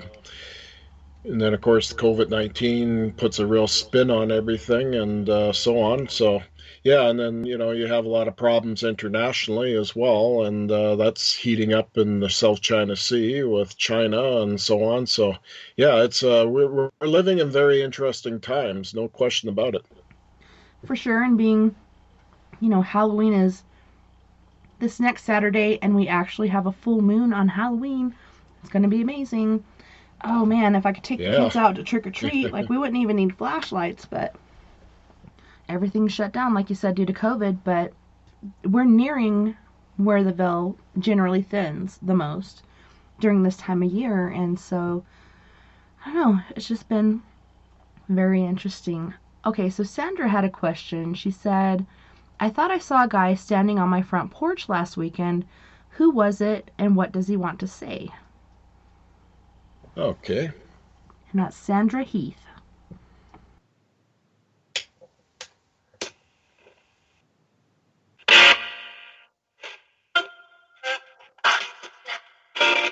Hello. I have Sandra here. She's listening in. She wants to know what entity was around her house outside on the porch area. Who's been around her property?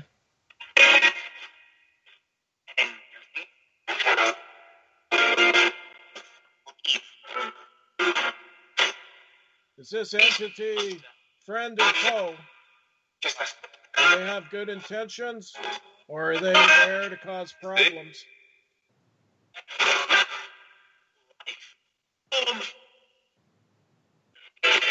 What do you know?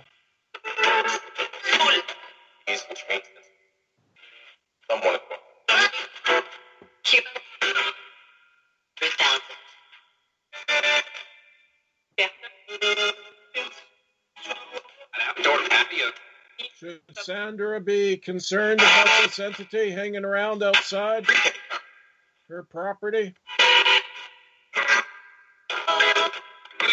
Who is this entity? Can I get a name of this entity?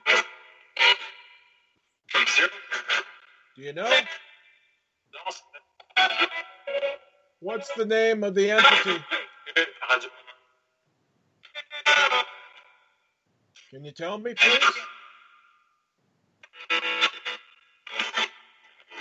It would be greatly appreciated if you tell me the name of the entity.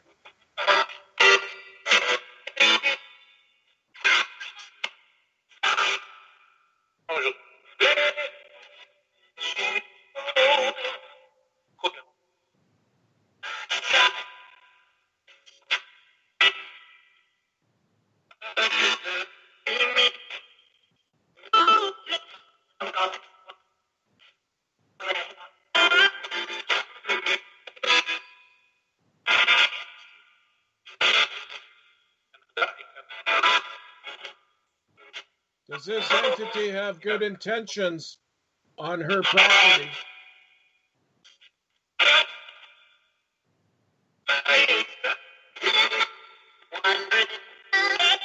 Should she be concerned?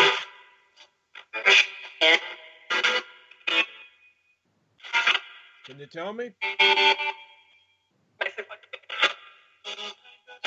sure would really like to know. On the bus.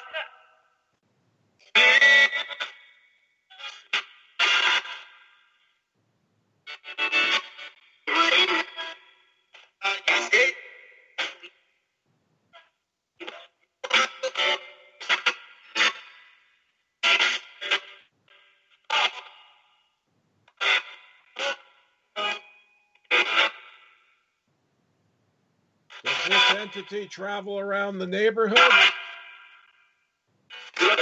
Or does the entity stay on Sanders' property?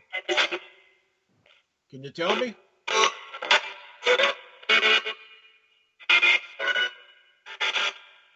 Yes.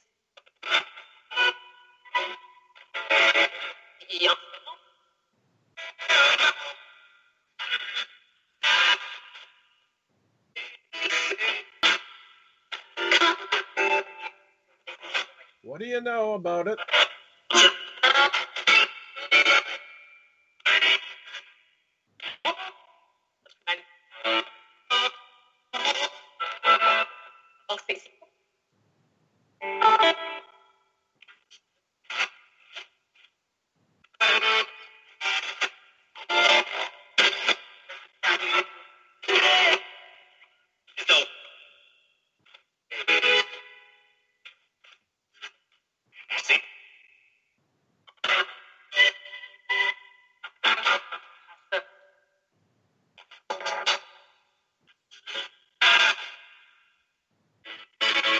What do you know about this entity that hangs around her property? At Sanders Heath's property. What do you know about it?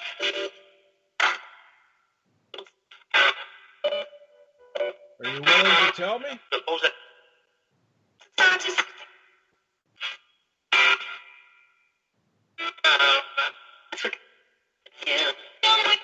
Should she be concerned? Is it friend or foe, this entity? Yes.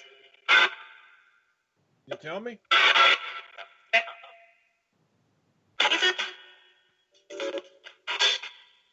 Does this entity have good intentions?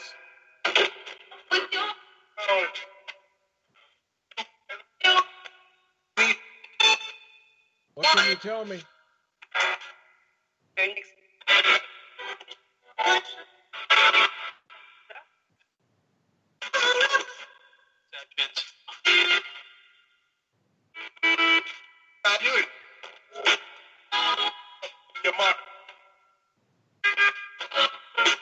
Just love.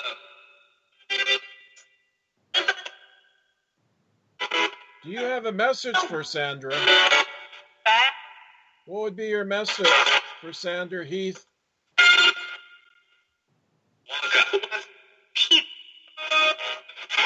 Can you tell me?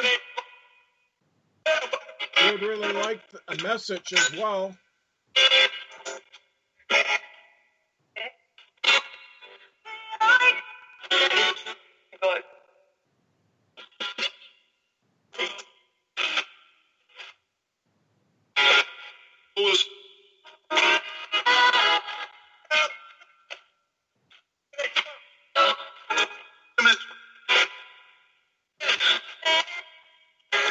Can you tell me, please?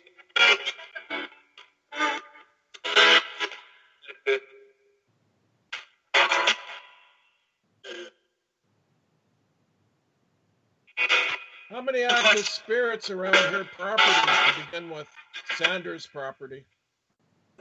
How many? How many?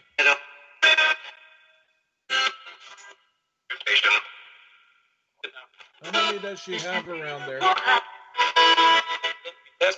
Do you know?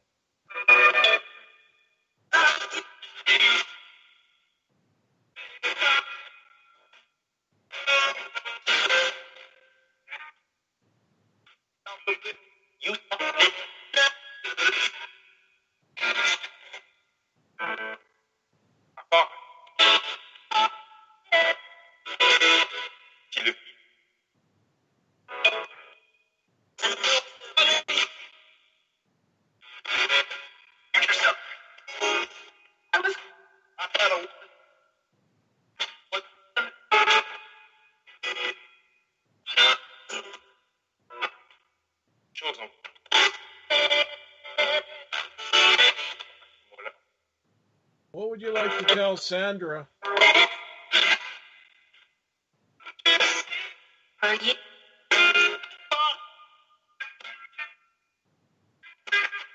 Okay, well, we thank you for communicating. Goodbye. Okay. That was a lot. Oh my, what did it say? That's a large statement there. Hold on. Let me get back up.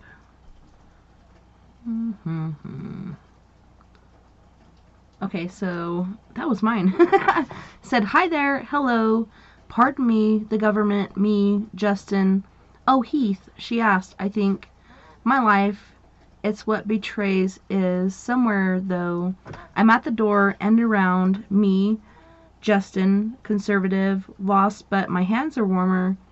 I guess I said, Justin, it's me. Oh, hold on. I've seen her, unique, very unique, and a beauty, I must say. Yeah, I linger there, wondering, is she aware I said something? Oh no, past that.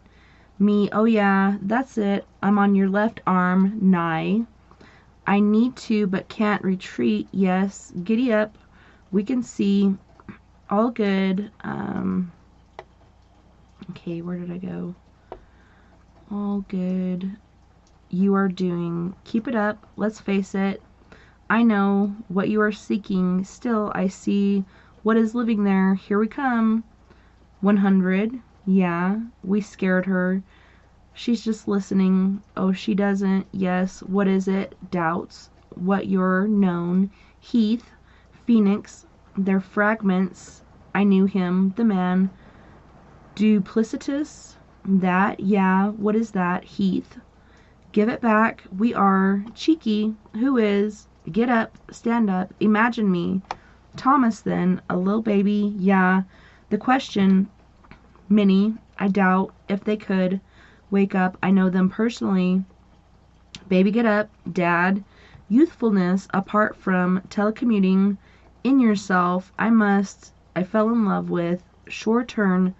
Maybe if we could escape. Go further. Don't stop. And then Lynn said, I don't know, just asking. See, wife or life, somewhat good one. Yeah, back door. Spin it, hold on. Enemy, Capasa. Yes, yep, let's face it. CC, Hunter, bad. Buy a Buick, cheap, cut. Who is this? Excuse me, must be desperate. 7, coffee, damn it, and hygiene. Sandra heard, yeah, question, just a question, homeboy, dark, friendship, hey, hold on, trap, let me, Christopher, hung up, faster, escape, undead, yes, yep, you, see, how's things, missing, 100, deposit, yes, college, in love, I blew it, you just learn, Heath, who's a bit, enough, fade out, enough, best, buy enough, yourself, and Toronto. Hold on. Yeah, and then Christopher was like, wow, because he heard his name, but there was so much going on there. Justin, perhaps? I heard Justin several times, and I don't think it's Trudeau. I hope not. That'd be creepy. Well, I mean, yeah. That could be the entity hanging around there. I don't know. It could be maybe somebody that lived in that area at one time and around the neighborhood that's passed over. I mean, that's just a guess that I'm taking, but we don't really know. So.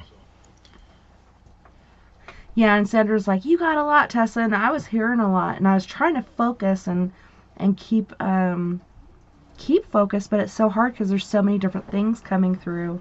But I definitely did hear a lot, and like you were saying, it could be somebody that passed, whether it's somebody she knew, or who knew her, or perhaps it could have been somebody from her neighbors. She's always got an active house next door, and perhaps some ghost from over there had noticed her and is kind of hanging out. I don't know, sounds like he might have fallen in love with her. But it's pretty intriguing. Oh, Justin Yeah, Bieber. exactly. I don't think it's Justin Bieber. That's funny. Hello, Robert. Very interesting. So I'm going to put the number in here again, and just so you guys know, you can call in. Right now we have 36 minutes left in the show. You can call 1-970-335-9596, or you can leave a message in the chat, or on one of the posts that I did this evening, sharing the number for you guys to call in. Lynn said Bieber is a swear word in any language. But yeah, that's just funny. And Christopher said that he learned a lot tonight, which I think all of us did. Just hearing what's coming through, it's just been very, very interesting.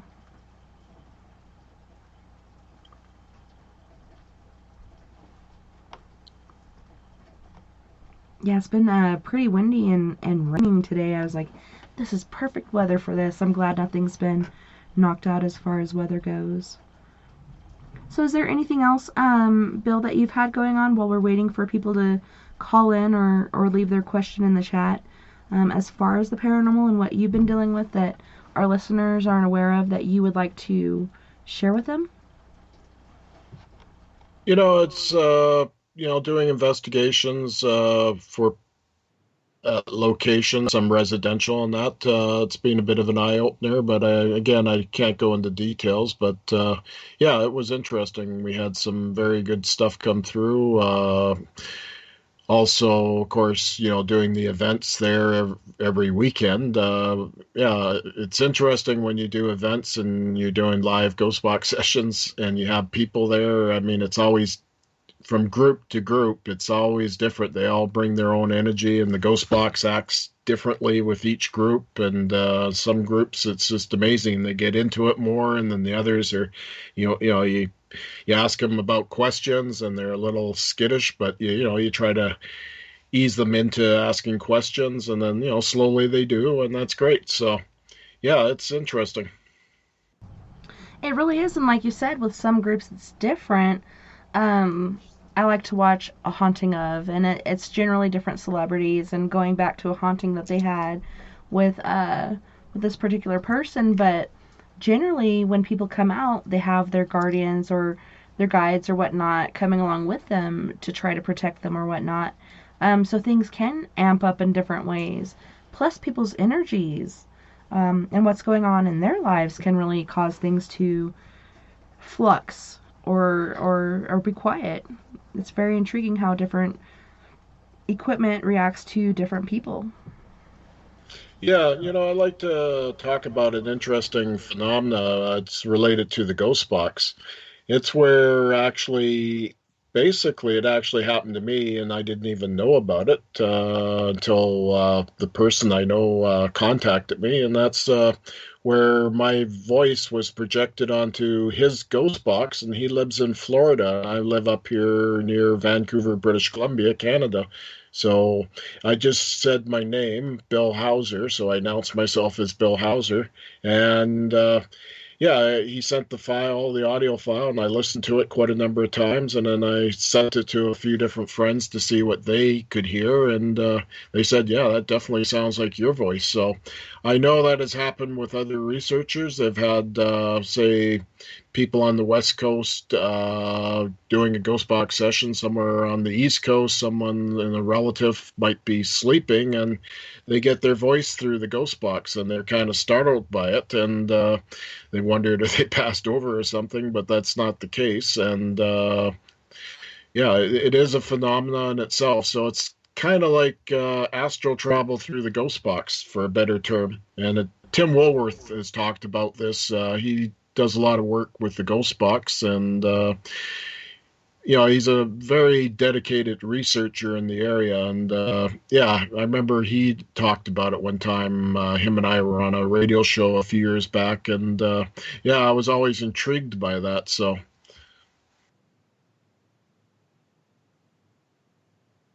It is very interesting, and it does make you wonder, like you're saying, these different people that are partaking with you, and they're hearing their own voice. They're like, what the hell just happened?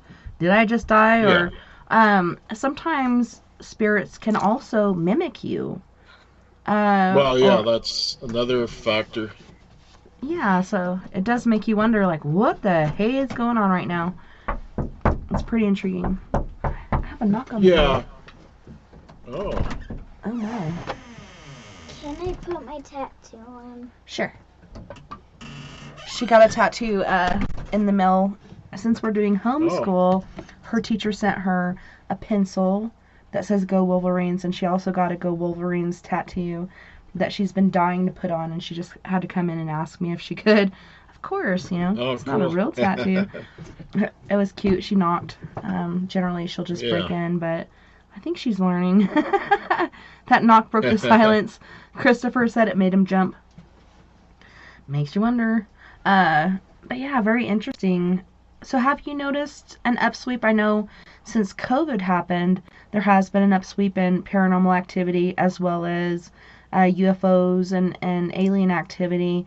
And it makes me wonder, is it because people are, we were on lockdown, we were spending more time at home than we generally would, and paying attention to different things that we generally wouldn't pay attention to. Do you think it is due to people being home and paying attention to different things, or do you think there is actually an upsweep in paranormal and other things going on? Probably an upswing. I mean, you look at something like that, and I think too, people have a little bit more time on their hands because they're away from work and so on at home, or doing work from home and so on. But yeah, it's interesting. I have heard about this, so myself, I haven't really noticed an awful lot of difference. It's more when I'm outside the house. If I'm out somewhere, sometimes I'll encounter a disembodied voice. It does happen to me occasionally. Probably a little bit more right now than usual, but yeah, the spirit world definitely knows something's going on right now, and yeah, I'm sure some of them are aware that it is a mix. So. It's very interesting. Lynn said, I thought someone was knocking on my window. I forgot I was wearing a headset. Sorry about the interruption. That was a little Lily Boogalicious. The little bugaboo coming in to bug, but yeah, super sweet. Yeah. It's awesome. Yeah, that's cool. So everybody's saying it, like, generally when we do this, sometimes things feel chaotic, or like we said before, there's an upswing, but a lot of people right now are feeling a lot of peace and sacredness or whatnot, like some sort of peace sweeping across them. So that's very interesting. And in different parts of the world, like not Andy, but Robert was saying, another thunderstorm. This is the first rain that we've had in, geez, oh Pete, months. I could say more than 6 or 7 months we haven't had a rain like this. It's kind of nice. It kind of reminds me of spring, but I know the plants out there that have been needing some love and nourishment that I haven't been able to give because I've been doing homeschool due to COVID. Our eldest daughter we have in the house, not our eldest, but the one in the house, has an immune deficiency, so we decided to keep the kids out of school this year so she wouldn't be falling victim to the petri dish, because that's what I feel like schools are. I've done substituting. I've sent my kids to school, and people will send their kids to school sick, and whatever's out there, everybody generally catches. For my daughter, she catches anything that comes along tenfold. I just heard a man's voice, and it wasn't you. That was interesting. It was through the headset too. But yeah, we're just not wanting to deal with her getting sick due to our other kids going to school, and I was away for a month because of my grandpa dying and his funeral and such, and so we're playing catch up. So it's been kind of chaotic, but at the same time, I feel like this is something we really need to do.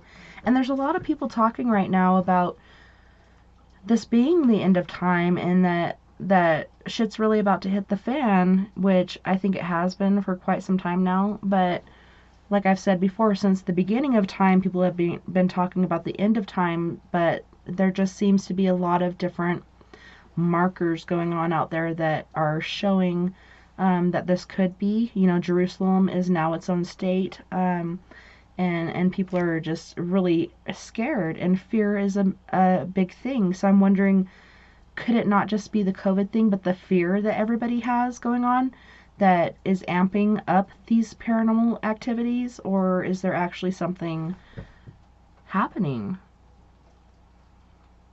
Yeah, I think it's probably people, always thinking about things, sort of subconsciously or consciously, and yeah, it's that's type of energy, and it's just being done on a massive scale around the world right now, and like Europe is getting hit hard too with the COVID-19. So even Eastern Canada, they have a lot more problems back there than they do out here on the West Coast, but with COVID-19. So I mean, yeah, I mean the numbers are going up in the second wave. So yeah, it's time that you have to look after your health and so on, and just wear a mask. It's a lot of people are opposing masks, but I think that's probably one of the best things you could be doing.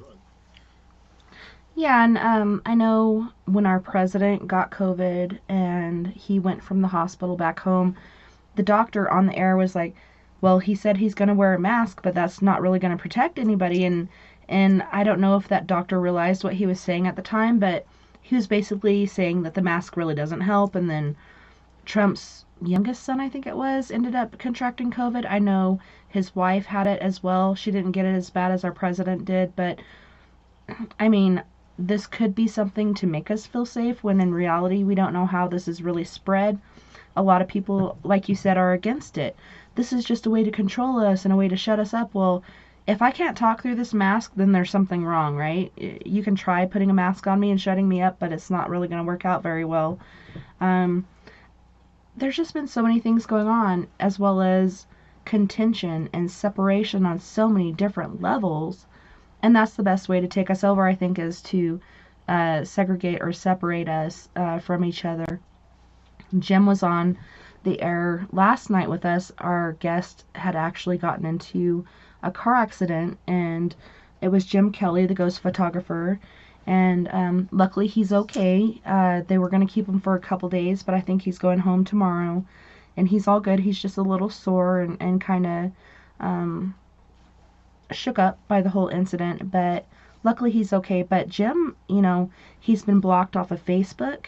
He used another account, which was his neighbor's account. They blocked that one as well. And it makes me wonder what's going on in the UK. Like, why are they blocking him?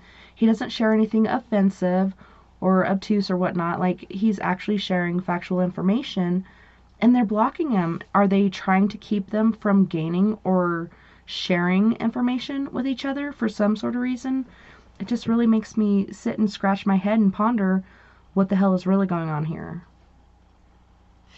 Yeah, well, I mean, that's, type of censorship. I know Facebook has done a little bit of that with some people. It depends on who you are, kind of thing. They've been doing that too. But yeah, I mean, in the case of Jim there, I mean, yeah, what would be the reason for that if he's not making, he's not going after wild conspiracy theories or stuff like that and posting that kind of stuff. But yeah, it makes you wonder. I mean, I have heard some people around here, they're talking, oh, Agenda 21 and, New World Order and, all this kind of stuff. But, I mean, you have to kind of take a step back when people talk like that because, I look at it as, a type of conspiracy theory, but yeah, there are some things that are going on that would make you question, but, you have to kind of go with your own gut feeling how things feel.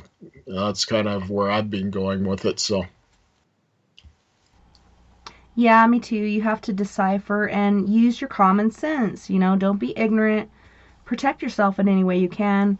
When this first came out, I was wearing masks and gloves. I've quit wearing the gloves, but I wash my hands a lot. My 8-year-old makes sure of it.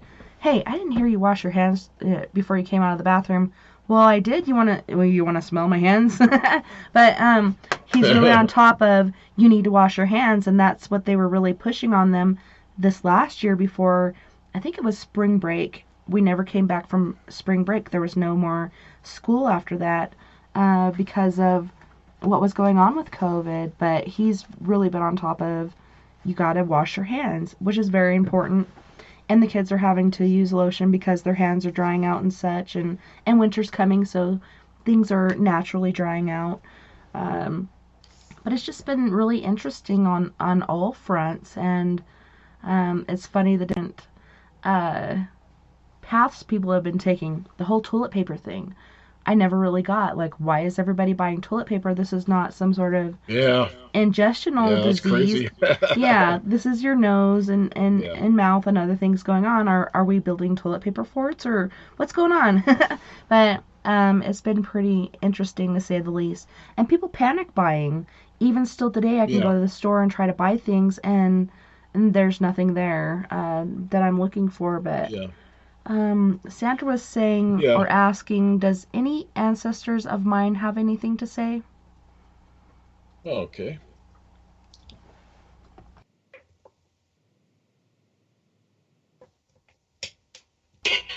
Oh, wait.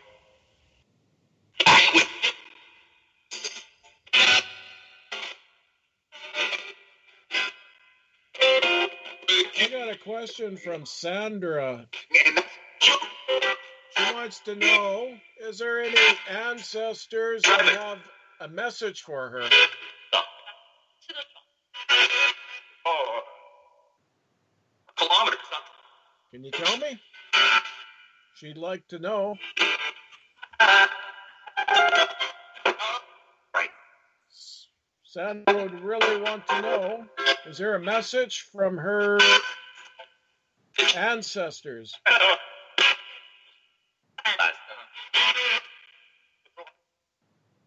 Because it Relatives from a long time ago. Is there a message for her?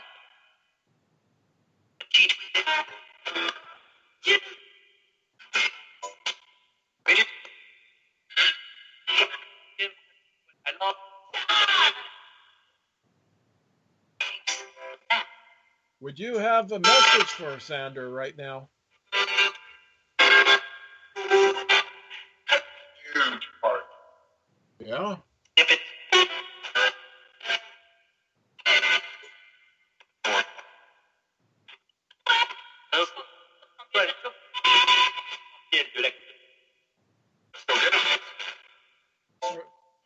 Question I would have is ancestors. Is Sandra on the right path in life? Is she going down the right road?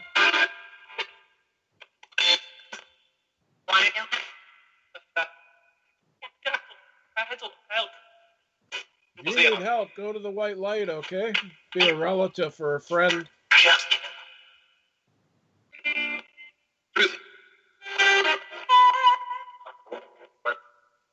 Right. Then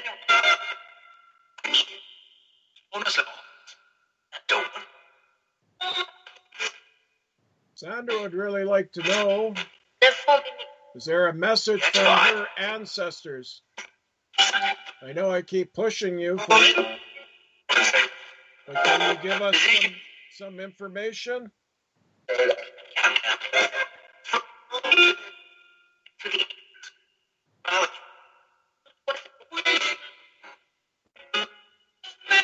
Are the ancestors present?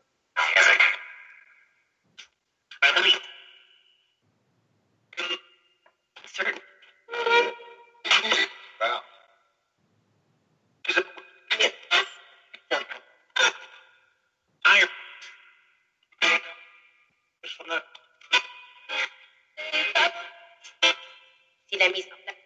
Can you tell me?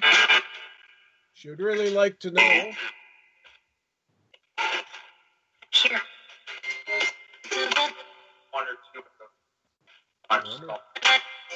Oh.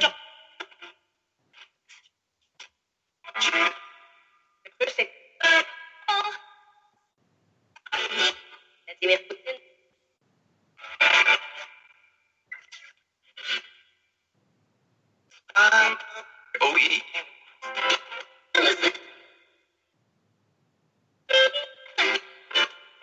Your message for her? Egypt.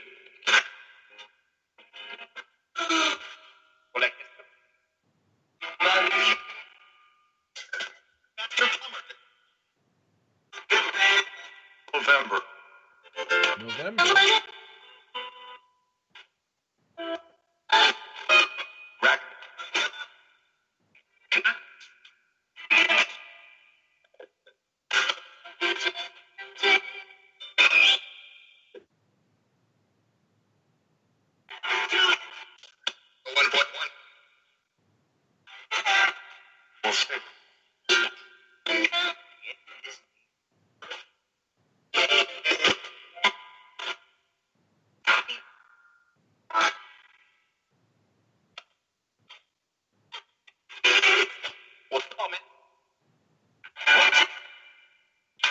What would you like to tell Sandra?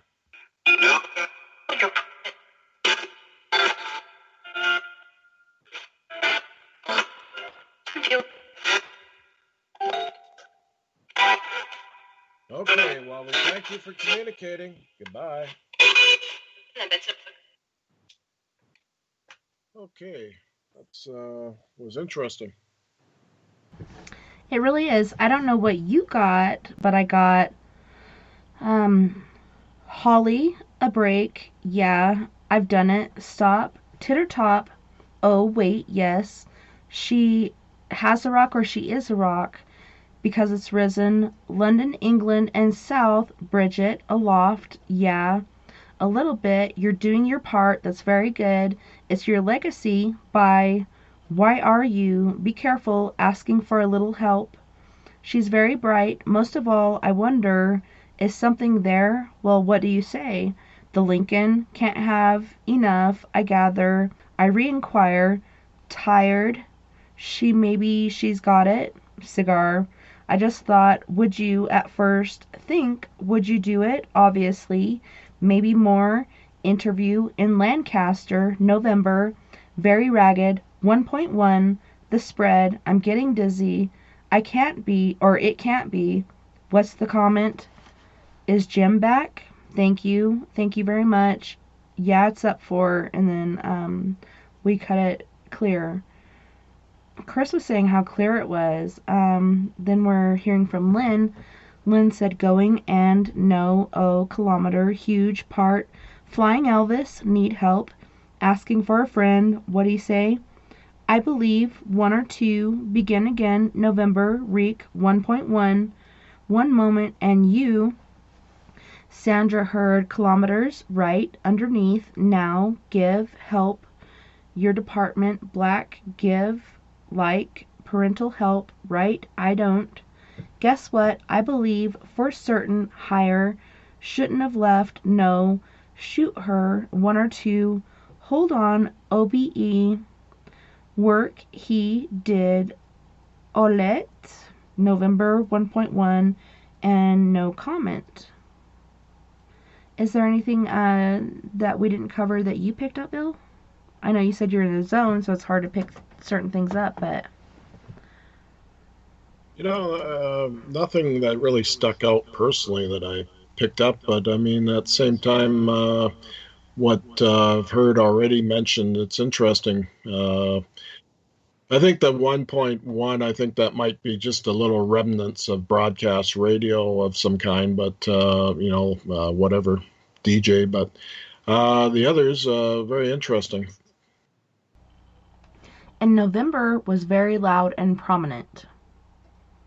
Yeah, so something about November, so that's interesting. What it means, I'm not exactly sure, but yeah, I mean, who knows? Yeah, it really does make you wonder. Oh, let's see. What the heck am I picking up on? I think this is tonight's show. Where the heck did all these come from? Okay. Yeah, this is last night's show. I don't know why that chat just popped up. That was so weird. So, Christopher said that Chris Garcia, which is the psychic guest we have on every month, the very first Saturday of every month, and Chris Garcia was wondering, how does the other side know of him? Basically, a lot of times his name comes up, and it seems like the other side does know of him. So he's wondering how. How does the other side know of him? And that's for Chris Garcia? Yes. Yeah, it's an interesting question.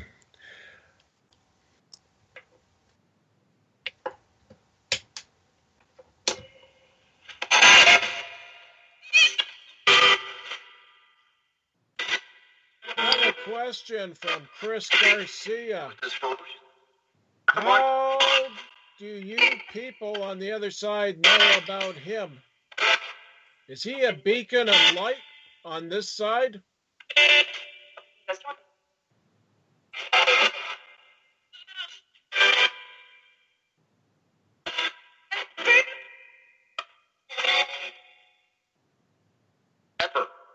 Is Chris Garcia a beacon of light that you are attracted to, you know about?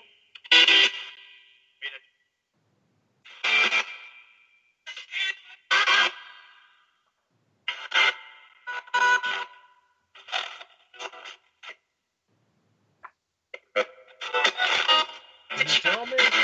How do you know about Chris Garcia?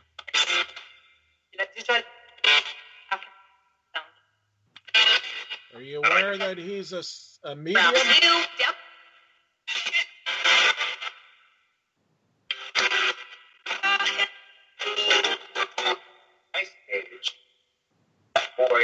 Would you have a message for Chris Garcia? What would be his message?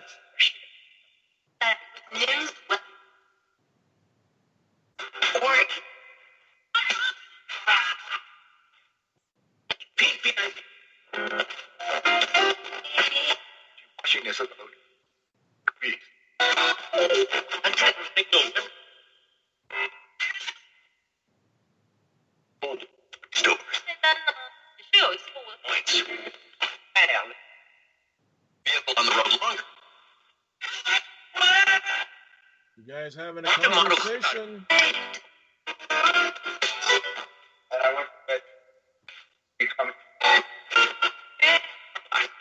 You have a message for Chris Garcia? What?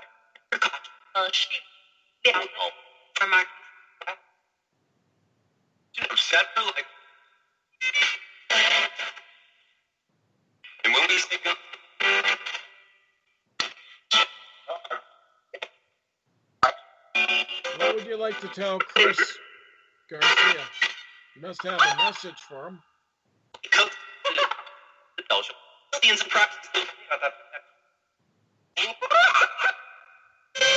Something's funny at your end.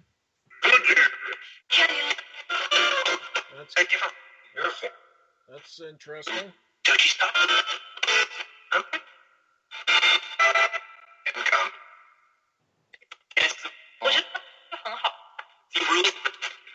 I have a question. People who are mediums and sensitives, are you attracted to them? I believe you are. Is this thing? What? You do it.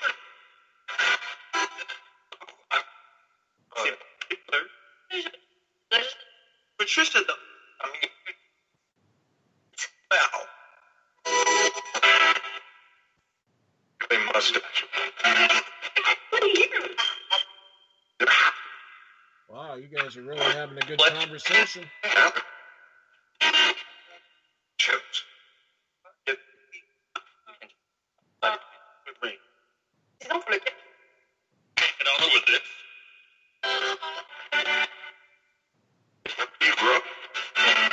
What would you like to tell Chris Garcia?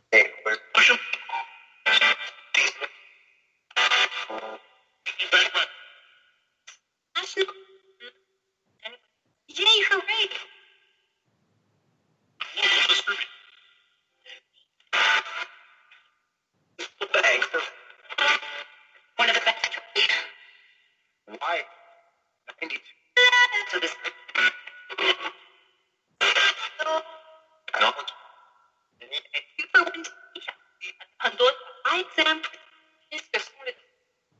That's what it means.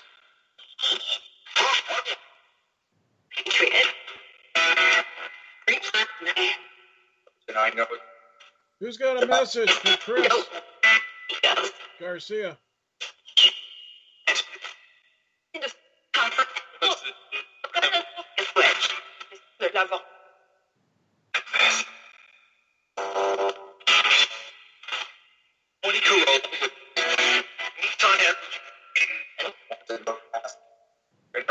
Intelligent minority.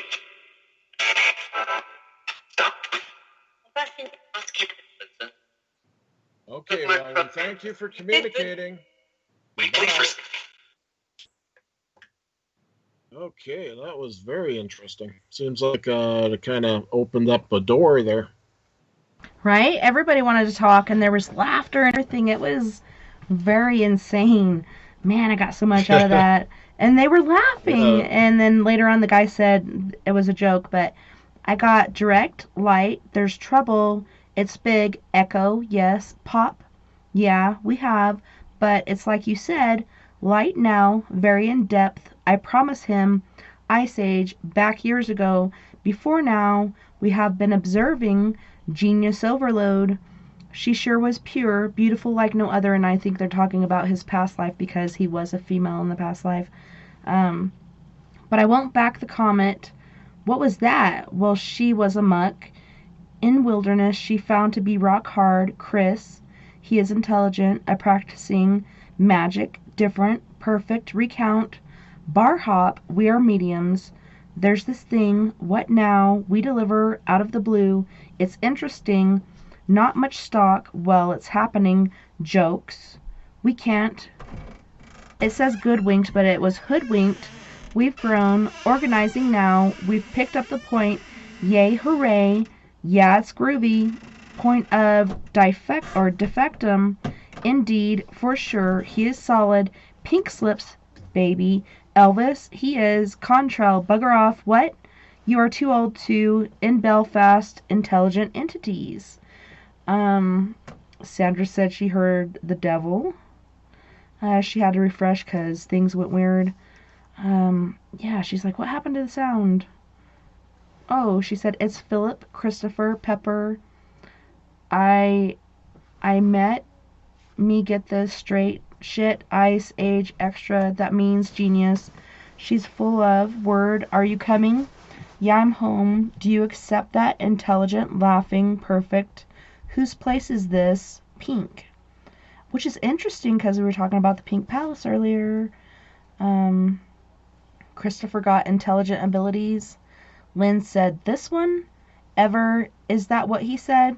Yeah, ice skaters, Roger. That's news. Work, Boulder, are you coming? What? What did he say now? And then there was laughter. Turkey stuffing, cut. What is this thing? Ow. Hot. Yeah, coat, rain. Get on with it. Washed, I'm sure. Yay, hooray. Libby, what did he do? And intelligent, and Christopher said, and the answer to him being a psychic medium was allowed yet, but it seems like they've been following him not just now, but even in his past life they know about him or her, and supposedly back then he was a real beauty, and it's amazing even today when he's on the show, people refer to him as ma'am or female, which I don't hear. I hear the femininity as far as like how he pronounces things sometimes, but some people think that it's a female still, even though he is now in this life a male. It's so interesting what comes through. We're down to our last 3 minutes and 15 seconds, and it's been an awesome show tonight, and I'm so grateful, Bill, that you're here every month. I always look forward to it. Like I said, this is one of my favorite times of the month, and I'm so grateful for you being here. Is there a way that our listeners can find you to ask you questions, to get some Ghost Box help, or even to check out your YouTube? Well, I have 2 YouTube sites. The newest one I set up is under William Hauser, and the old one is under Can Dewey. And also autoboom.com under Can Dewey. So I have like a podcast, and also I put highlights of audio files up there. And I'm on Facebook and some of the other social media and so on. And yeah, if they want to try to get a hold of me, you can do it through Facebook. Join in and then just give me a message through Facebook Messenger. I use the Messenger a lot, so that works well with people who are quite a ways away. So yeah, if they can either Google me as well under Google for Bill Hauser, aka Can Dewey. So yeah, there's different ways you can get a hold of me. So and check out what I'm doing. So Well, thank you so much once again for being our guest this evening, Bill. It was so awesome to have you on Late Night in the Rockies. It was really a pleasure. Well, thank you very much for having me back on. It's been a great night and very interesting. For sure, especially that last one. Oh my gosh, it was so active. But yeah, for sure. Yeah. Thank you so much for what you do and for helping everyone of us out there that need answers from the other side. It's been pretty epic.